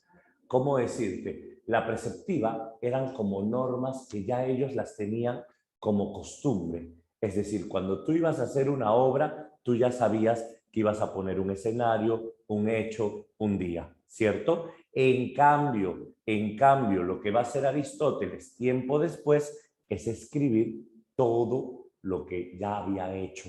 Aristóteles no es que dice, yo prohíbo. ¿Quién es Aristóteles para prohibir? No es nadie. ¿Te das cuenta? Entonces, Aristóteles lo que hace después de la aparición de ellos es describir lo que ellos hacían. Pero esas reglas, las preceptivas, son anteriores. Por eso es que esto es en lo que te basas para hacer el teatro. Se podría decir que estas son las normas básicas para construir lo que vamos a hablar acá. ¿Listo? Ahí está. Contexto. ¿Qué? La pregunta estaba en privado, no me percaté. Bueno, igual la leí rápido, pero la leí. Sí estaba en privado. Ya, sí estaba en privado. Ya, ahí Oscar está siendo el distribuidor de contenido. No te preocupes, ahí está la pregunta, descuida. Esa era la pregunta. No. A ver, ya, manda la otra pregunta. Está mandando Oscar la parte 2 de la pregunta. Un ratito. Ahora, vamos a ver. Dicen a través de la pregunta, ¿no? No es que fueron en contra. Quiero que pienses lo siguiente. Esquilo va a tener un escenario. Esquilo va a tener un día. Esquilo va a tener un hecho. ¿Te das cuenta a lo que me refiero? Entonces Esquilo no está rompiendo la regla. Sófocles tampoco está rompiendo la regla. Sófocles sigue esto. Ahora, eso sí, el único que rompe la regla es Eurípides. Pero no es que tampoco te vamos a descalificar, te vamos a A expulsar, no. Al romper la regla, ¿cuál es el castigo? El rechazo popular y el rechazo del jurado, porque había un jurado. ¿Qué significa esto? Eurípides nunca ganó un primer puesto por romper las reglas, precisamente. Siempre Eurípides era segundón. Esquilo ganaba los primeros puestos, luego apareció Sófocles, lo derrocó, y luego cuando apareció Eurípides, solo sacó un primer puesto, un segundo puesto, disculpa. Saludos, Oscar, salud. Ahora, entonces, eso es lo que vamos a tener acá. ¿Listo? Entendido, ya está. Vamos. Quiero que contrastemos a Esquilo con Sófocles. Ahora, mira, nos basamos en esto. Hay diferencias, pero son sencillas. Esquilo es el padre de la tragedia, Sófocles es el mejor trágico griego. Ya está. Esquilo colocó 2 actores en escena, Sófocles colocó 3 actores en escena. Acá no hay ninguna regla rota, date cuenta. 3 actores en escena. Esquilo trabajó trilogías, Sófocles no hizo trilogías. Y si no hizo trilogías, ¿cómo se le llama a eso? Se le llama obras, así, obras independientes. Ese es el nombre que se le da. Obras aisladas también, o dramas aislados. Esquilo colocó dioses en escena, Sófocles no colocó dioses. Y si no colocó dioses, ¿qué hace Sófocles? Humaniza la tragedia. Humaniza la tragedia. La tragedia de Sófocles es una tragedia más humana, es el personaje y su destino, nada más. Esquilo disminuye la función del coro, eso sí, es lo único que tienen en común los dos. Sófocles disminuye mucho más la función del coro. Sófocles disminuye, podríamos decirlo, mucho más la función del coro. Siguiente. Esquilo exalta la democracia, para Sófocles exalta el destino. Ahí está, date cuenta, todo sale contrastando. Ahora, hay una más que tengo que sacar. Si Sófocles no va a colocar dioses, ¿qué cosa es un hombre que no tiene Dios en su vida? Ojo, no he dicho que no tiene a Dios. No respondas desde una perspectiva de una religión. No seas subjetivo, al contrario, sé objetivo. Si un hombre no tiene dioses en su vida, no, pero ¿cómo sería esta persona? Ya sé que se llamaría un agnóstico, si quieres, pero ¿qué cosa es una persona que no tiene un Dios en su vida? Sin orden, algo por ahí, inmoral. ¿Por qué va a ser inmoral? O sea, hay que creer en un Dios para ser moral, piénsalo. Libre, qué lindo lo que has dicho. Sin destino, no, el destino va más allá. El destino lo puedes tener, pero vamos a algo más, libre albedrío, perdido. Eso ya me sonó muy cristiano, pero vamos a ver. Te explico. Libertinaje. Eso me sonó a colegio primario estatal. Vamos a ver. Te explico. No, es que de chiquito nos enseñan. Libertad es hacer las cosas obedeciendo las reglas y si no las haces se llama libertinaje. Sabemos que eso es mentira, pero así nos criaron. Así nos domesticaron. Vamos a ver. Te lo planteo de la siguiente manera. Si tú tienes a alguien que te dice qué está bien y qué está mal, tú tienes la vida fácil, porque solo eres un peón que obedece. Pero si tú no tienes a alguien que te diga qué está bien y qué está mal, ¿qué te queda? Tienes que pensar, tienes que discernir, tienes que evaluar qué es lo correcto y qué es lo incorrecto. ¿Te das cuenta? Una persona sin una divinidad notoria va a tener exacto que aprender qué es lo bueno y qué es lo malo. Eso es lo que caracteriza a los personajes de Sófocles. Sófocles va a tener una profundidad de personajes. Los personajes de Sófocles son profundos, son de rasgos más profundos. ¿Por qué? Porque no tienen dioses. Son más complejos que los de Esquilo, que son sencillos. Si hablamos de esto, acá tú tienes Edipo Rey. ¿Cómo se llama la tragedia donde muere Edipo? Edipo en Colona. ¿Cómo se llama la tragedia donde muere la hija de Edipo? Antígona. No son trilogía, porque para ser trilogía tenían que ser representadas juntas y no fueron representadas juntas, fueron en años diferentes. ¿Listo? Penetrar la psicología del personaje, sí, pero ten cuidado. Es decir, penetrar la psicología del personaje significa que sabes lo que el personaje está pensando. Y eso lo hace la novela, el teatro no. El teatro no sabe, a menos que haya una voz en off que habla como el personaje con la boca cerrada. No, lo que vamos a tener es más bien que el público puede descubrir que el personaje es profundo, pero no es saber exactamente. ¿Listo? Claro. Ahora, esto sería entonces la diferencia entre Esquilo y Sófocles. Ya está sencillo y estamos de maravilla con la hora para contarte algunos detalles de Edipo Rey y acabamos todo. ¿Estamos bien hasta acá? Cuéntame, ¿se está entendiendo? Háblame, te leo, te leo, te leo, te leo. Sí, sí, sí, sí, sí. Perfecto. Genial, me encanta. Ok, vamos a tomarle foto a esto y pasamos al siguiente punto. Te voy pasando, Oscar, la foto pasada, ¿ya? Un ratito que van a tomarle la foto, tenme paciencia. A ver, cosita, acá está.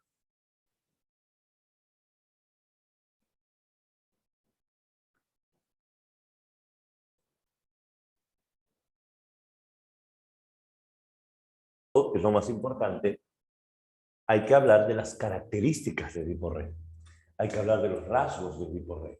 Eurípides, como lo que te mencioné, es lo único que viene ya. Sí, a ver, sí y no lo que me has preguntado. Contexto, a ver, todos atentos. Cuando hablas de las dionisíacas, las grandes dionisíacas son las que se desarrollan en la ciudad, con el teatro, el escenario y todo. Y las pequeñas dionisíacas son las que se desarrollan en el campo, todavía. Y esas eran las cómicas. Y en las pequeñas dionisíacas, obviamente el teatro no era tan elaborado como en las grandes dionisíacas, pero sí era igual de grande. Porque tú sabes que en las obras populares igual la gente ve en cantidad, pues, ¿no? O sea, no es que se llamaban pequeñas dionisíacas, pero de pequeñas no tenían nada. Al contrario, a la gente les encantaban las comedias, ¿ya? Ahora, ¿y qué es lo que tienes que aprender? Sófocles. A Esquilo lo que tienes que aprender es contrastarlo nada más. ¿Listo? Contrastarlo, es lo único que tienes que aprender de Esquilo. No te preocupes, para eso estamos, para aclarar dudas. A ver, listo. Ya estamos. A ver, te lo cuento, te lo cuento, te lo cuento. ¿Qué cosa es lo que tenemos que hacer? ¿Qué es lo que tenemos que trabajar? ¿Qué es lo que tenemos que pensar? Vamos a ahondar Edipo, rey de Sófocles. El mito de Edipo, ya te lo sabes, no eres veranito, no tengo que contártelo, ¿no? Y ahí veo tu cara triste. Ya, no, sí, vamos a recordar algunos detalles, pero sobre todo vamos a centrarnos en la obra de Edipo Rey. Si yo lo voy a hacer, es para que contrastes qué es el mito, qué es la obra. Porque algunos a veces te vienen en la pregunta, ¿es correcto sobre Edipo Rey? Y te colocan Edipo asesina al Layo en el cruce de tres caminos. Y tú sabes que si Edipo asesina al Layo en el cruce de tres caminos, eso es falso. Eso no es verdadero. ¿Por qué no es verdadero? Cuéntame. Edipo asesina al Layo en el cruce de tres caminos. ¿Por qué eso sería falso? No entiendo. Exacto, porque eso es el mito, no es la obra de teatro. La obra de teatro dura un día. Exacto, Layo está muerto al iniciar. Muy bien, entiendes entonces por qué es necesario diferenciarlo. Excelente, estás de maravilla. Mira esto, mira esto, mira esto. Entonces vamos a plantear el mito de la tragedia. Si te dicen el mito de Edipo, esa es una cosa. Y si te dicen la tragedia Edipo Rey, esa es otra. Diferencia entre el mito y la tragedia. No lo olvides. Ahora, solo recordemos qué personajes intervienen en el mito. Que dice tan finas. ¿Por qué pones el avión, Franz? ¿Por qué pones el avión? Pregunta, no pongas el avión, pregunta. Si no entendiste algo que dije, pregunta, porfa, pregunta, ¿ya? Con confianza. El mito es la historia. En cambio, la tragedia es el libro, piloto. Mira, el mito nace en Tebas. Oye, ¿te acuerdas la semana pasada que hablamos de la relación entre Layo y Crisipo? ¿Te acuerdas que Layo ofendió a Pélope, por lo cual Pélope le mandó una maldición? Tú tendrás un hijo que mata al papá y se case con la mamá. De eso sacamos una lección muy hermosa. Edipo nunca tuvo la culpa de nada. Sí, Edipo mató al papá, se casó con la mamá, pero Edipo no lo sabía. Y él no tuvo la culpa. La culpa es del padre. Los hijos heredan las culpas de los padres. Eso es tan griego, tan griego. Layo se casó con Yocasta. Y acuérdate que Layo no deseaba tener hijos, pero Yocasta sí. Así que como Layo no quería atenderla, Yocasta se sirvió solita, ¿cierto? Y Yocasta cruelmente abusó del pobre Layo. Acuérdate que el niño iba a ser funesto, fatal, y por eso Layo decide tomar una decisión. A su pastor, sirviente también le van a llamar, siervo de Layo, también vienen algunas obras con este nombre. El pastor es aquel que se va a llevar al niño para matarlo.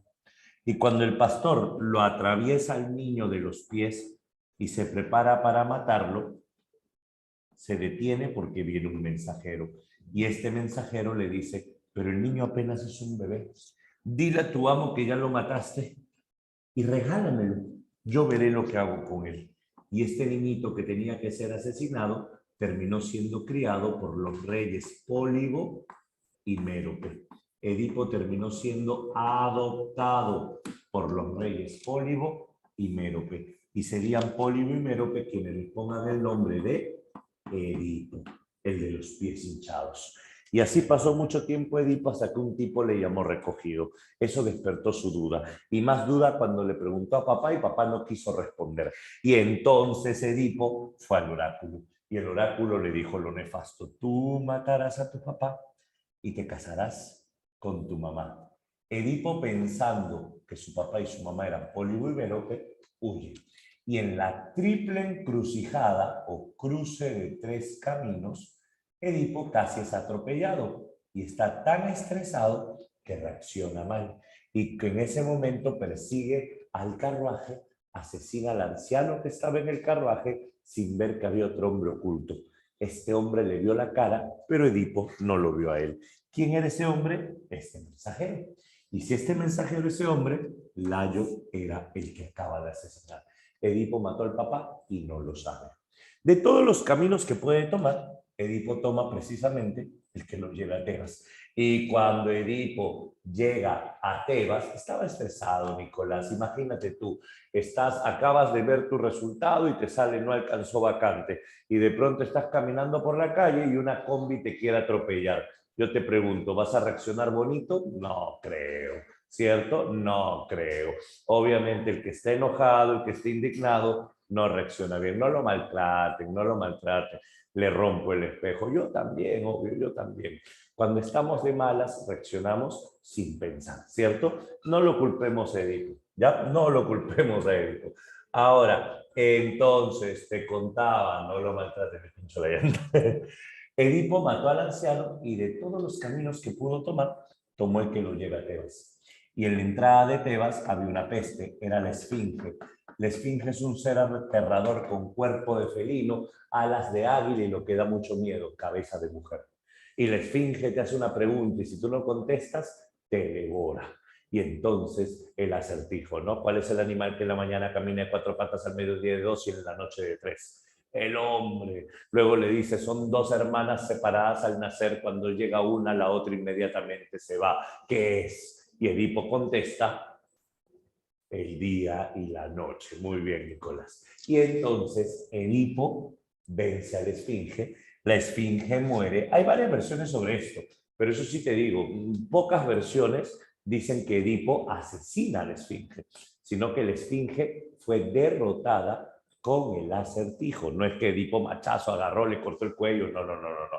¿Listo? O sea, Edipo derrota a la esfinge en su juego. ¿Estamos bien? Y entonces, al vencer a la esfinge, el pueblo lo ama. ¿Tú sabes por qué Layo estaba en el cruce de tres caminos?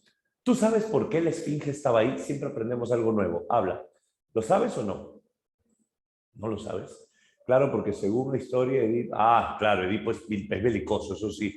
Edipo es belicoso. Ya, escapar con la plata. No era Edipo, no Fujimori. Vamos, era Layo, perdón. No, te lo explico, te lo explico. Layo estaba yendo al oráculo, porque Layo quería preguntar, oye, ¿por qué es la esfinge? Porque la esfinge estaba en la puerta principal de Tebas. Nadie cruzaba por la puerta principal de Tebas, todos iban por la puerta posterior de la ciudad. Entonces Layo quería averiguar por qué es la esfinge.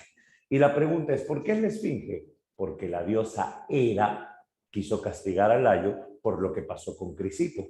Por eso fue la esfinge, porque la diosa Hera quiso castigar a Layo por lo ocurrido con Crisipo. Y entonces, ironías, Edipo es el que acaba con la peste que trajo Layo, pero luego Edipo traería su propia peste. Tú sabes eso, ¿no? Y entonces es acá los pecados de los padres se heredan en los hijos, es el mensaje, ¿no?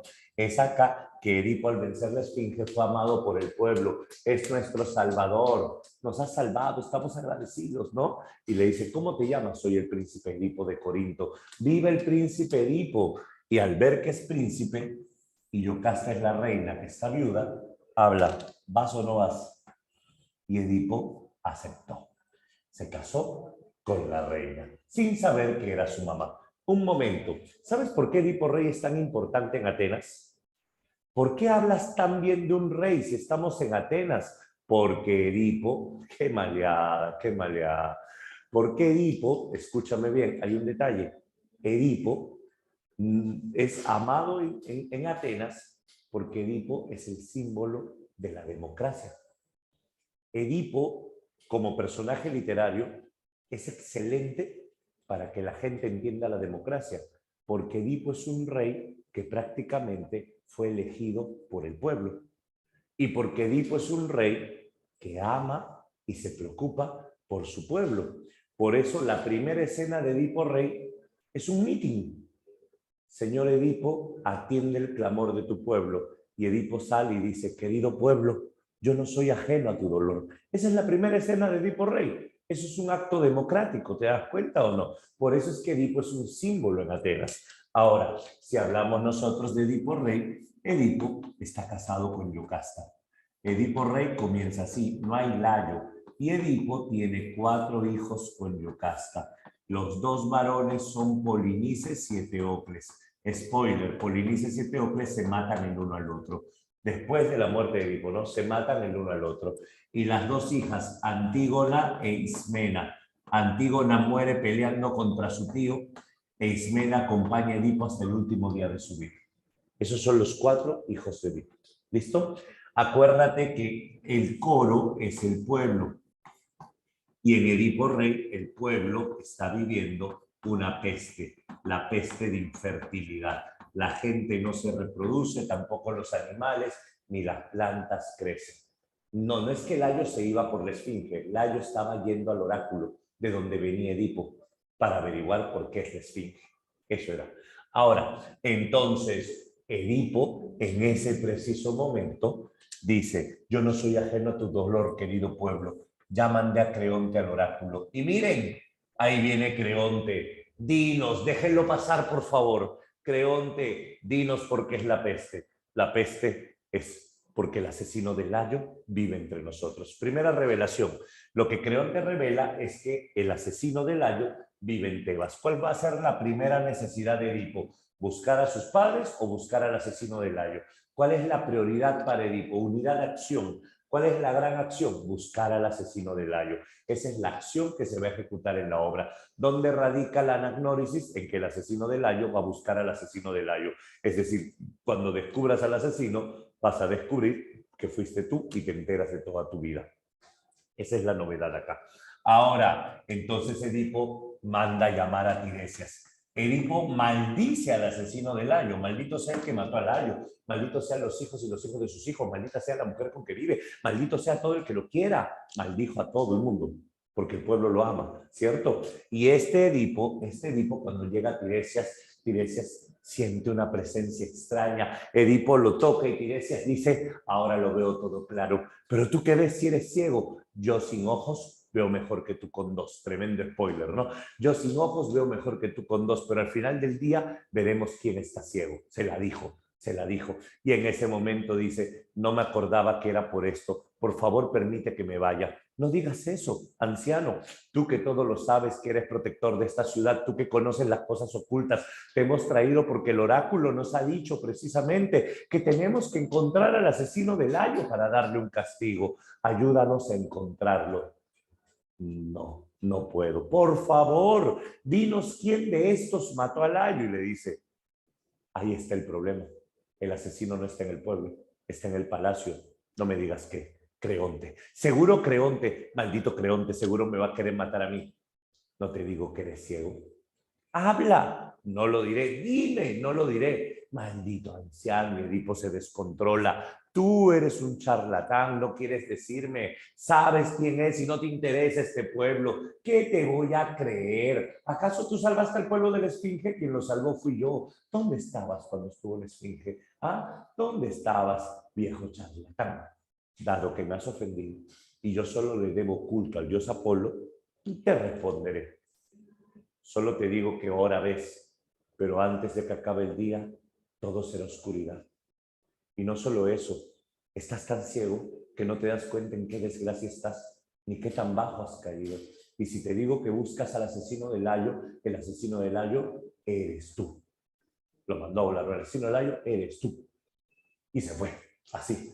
Y Edipo no quiso creerle. Fuera charlatán, mentiroso, simplemente no quiere creerle. En ese momento aparece Yocasta. Y Yocasta le dice, no te preocupes, no existen los adivinos. A Layo le dijeron que un hijo suyo lo mataría y a Layo no lo mató ningún hijo suyo. Lo mataron unos ladrones en el cruce de Tres Caminos. ¿Dónde? En el cruce de Tres Caminos. Lejos de alegrarme, me has preocupado. Pero no voy a decir nada todavía. Luego llega el mensajero. Señor Edipo, su padre Pólibo ha muerto y el pueblo lo aclama como rey. No, yo no volveré. Pero señor, no, está mi mamá, tengo miedo a la profecía. Pero señor, ellos no son sus padres. ¿Y tú cómo sabes? Porque yo lo entregué a ellos de pequeño, usted es adoptado. Edipo se entera de otra verdad. Tiresias es el adivino ciego que vivía a las afueras del pueblo. Tiresias es el adivino ciego. Y entonces, en ese momento, dice, ¿y de dónde soy yo? Usted era un niño que iba a ser asesinado por culpa de una profecía. Y Yocasta voltea, ¿y de dónde era el niño? ¿De dónde? De aquí, pues, de Tebas.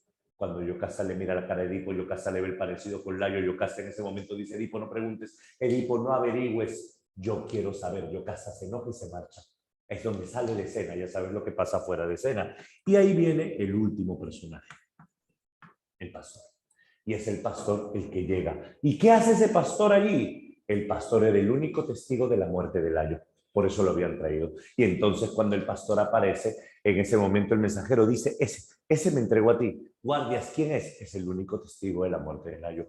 Pastor, ¿te acuerdas de mí? No. Pastor, tú me entregaste ese niño. Y cuando le ve la cara a Edipo, no ve al niño, ve al asesino de Layo. Maldita sea la hora en que te solté los grilletes. Maldita sea la hora en que te liberé. ¿Por qué? Porque tuve que hacerlo, dice.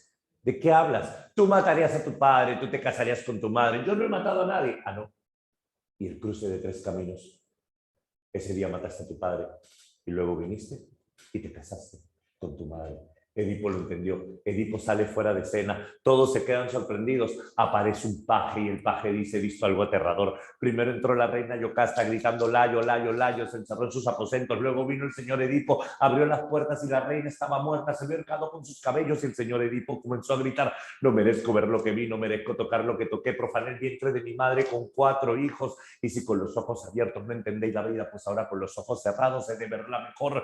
Pero ¿con qué cara? ¿Con qué cara he de ver a mi padre en la otra vida? ¿Con qué cara he de ver a mi madre en el otro mundo? Cogió los pendientes de su madre y se arrancó los ojos. ¿De qué estás hablando, paje? ¿Cómo estás diciendo eso? Es absurdo. Pues mírenlo. Y sale Edipo con la cara ensangrentada. Creonte, bótame lejos. Bótame lo más lejos que puedas. No se mata, se arranca los ojos. Bótame lo más lejos que puedas. ¿Pero qué has hecho? Yo preferiría la muerte. Muerte. No estoy listo para ver a mi padre ni a mi madre en el otro mundo, así que solo échenme lejos, dígnense tocar un hombre miserable. Y el coro grita, pobre señor Edipo, al que antes veíamos con envidia, miren qué desgracia se ha caído. Uno no puede confiarse en la vida de las personas hasta no tener la mira puesta en el último día. Y al final, Edipo solo dice, no se preocupen que no hay sino quien sea yo para cargar esta culpa. Y Edipo se marcha de destierro. Vamos a plantear ideas rápidas. Primero, Edipo se queda ciego. ¿Qué me dices de la ceguera? Fácil. La ceguera es sinónimo de sabiduría. ¿Por qué? Porque la ceguera es visión interior. Primera idea. Segunda idea, Edipo pide que lo destierren. ¿Por qué? Porque Edipo es el chivo expiatorio. ¿Qué cosa es el chivo expiatorio? Con el destierro de Edipo, Edipo se lleva la peste. En otras preguntas a veces te dice que Edipo se lleva las culpas del pueblo. Siguiente, Edipo se caracteriza ¿por qué? Porque Edipo va a sufrir la caída desde el punto más alto, la peripecia, la caída desde el punto más alto, por eso duele más. Siguiente, Edipo, el coro dice que nadie puede confiarse en la vida de nadie. Limitación del hombre ante el destino. El hombre no puede modificar su destino. Esa es otra idea importante que vas a desprender de Edipo Rey. ¿Te das cuenta? En Edipo Rey tenemos la idea de la ceguera, la idea del chivo expiatorio, la idea de la caída desde el punto más alto, la idea de la limitación del hombre ante el destino y algo bien bonito. Cuando Edipo reconoce a su familia, en ese momento se arruina la vida. Por eso Aristóteles dice que Edipo Rey es la tragedia perfecta. Edipo Rey es la tragedia perfecta. No hay parte 2, es otra obra que tiene la misma trama, que es Edipo en Colona, pero no es parte 2, ten cuidado con eso. A ver, mira tu separata al toque, te doy algunas claves para terminar, ¿te parece? ¿Te parece? ¿Te parece? Sí, sí, sí, sí, sí.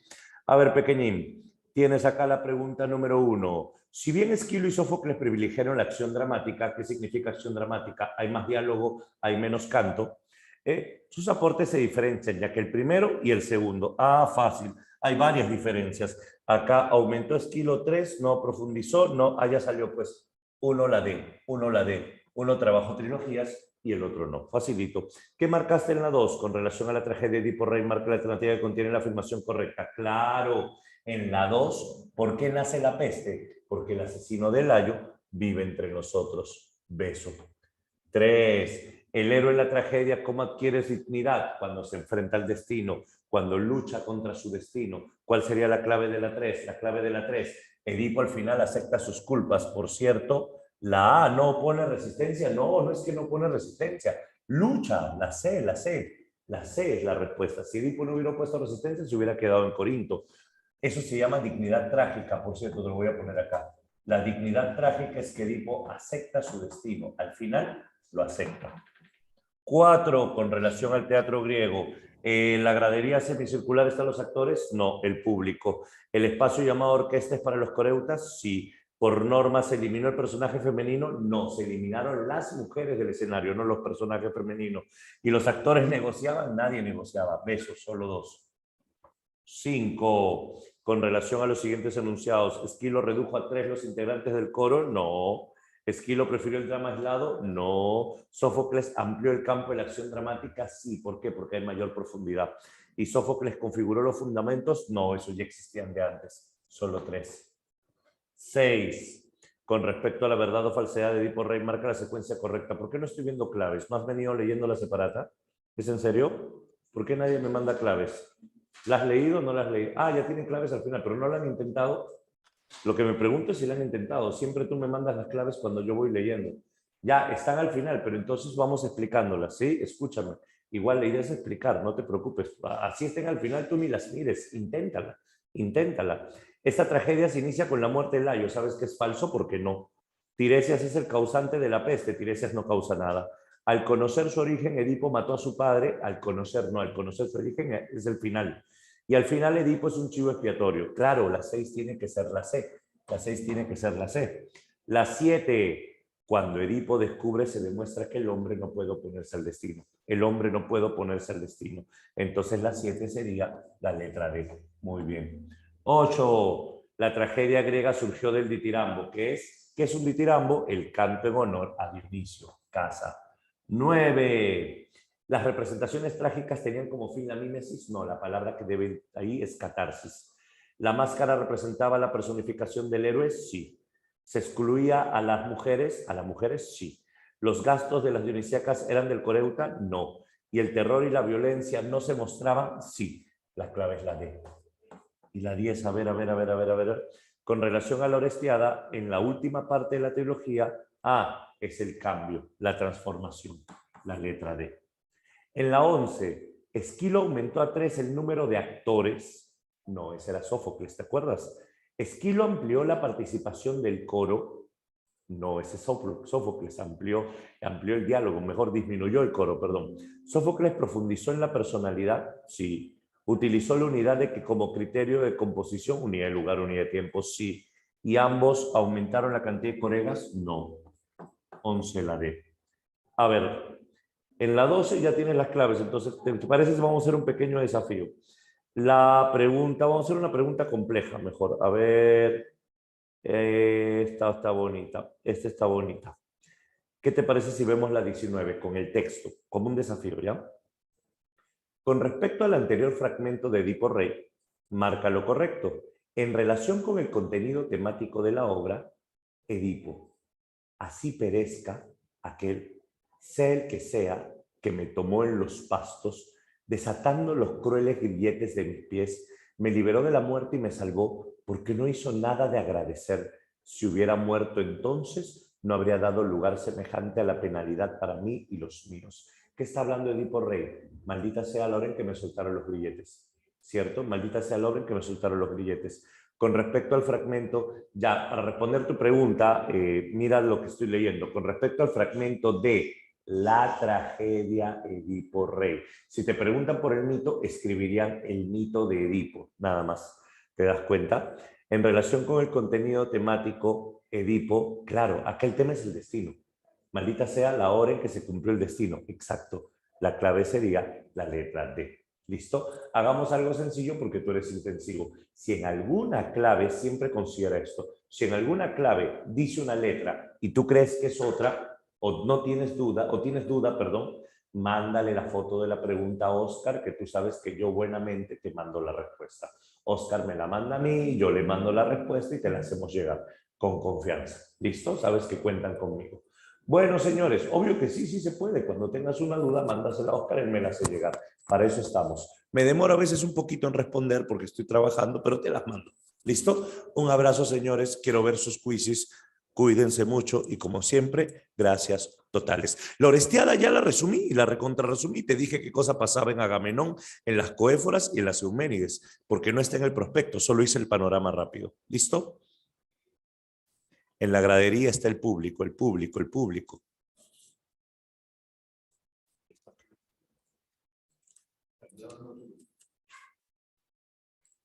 Dice terrible. Vamos a ver.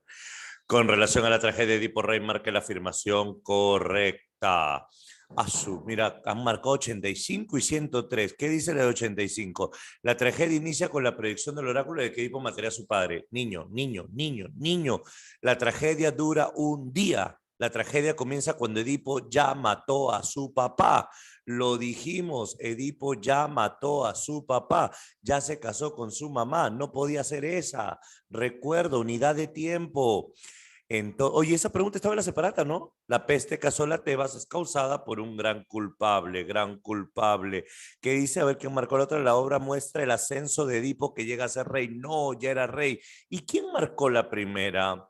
Edipo es un adivino ciego. Ok, no seas maleado, pues no seas maleado. Ya, vamos. Listo, señores. La clave era la cuarta, la letra D, por decirlo de alguna manera. ¿Hay más? Listo. Ok, señores. Espero que les haya agradado la clase, espero que hayan aprendido algo y espero que todo quede de maravilla. Cualquier consulta, ya saben, todo con Oscar. Un gran abrazo y que les vaya muy bien. Chao.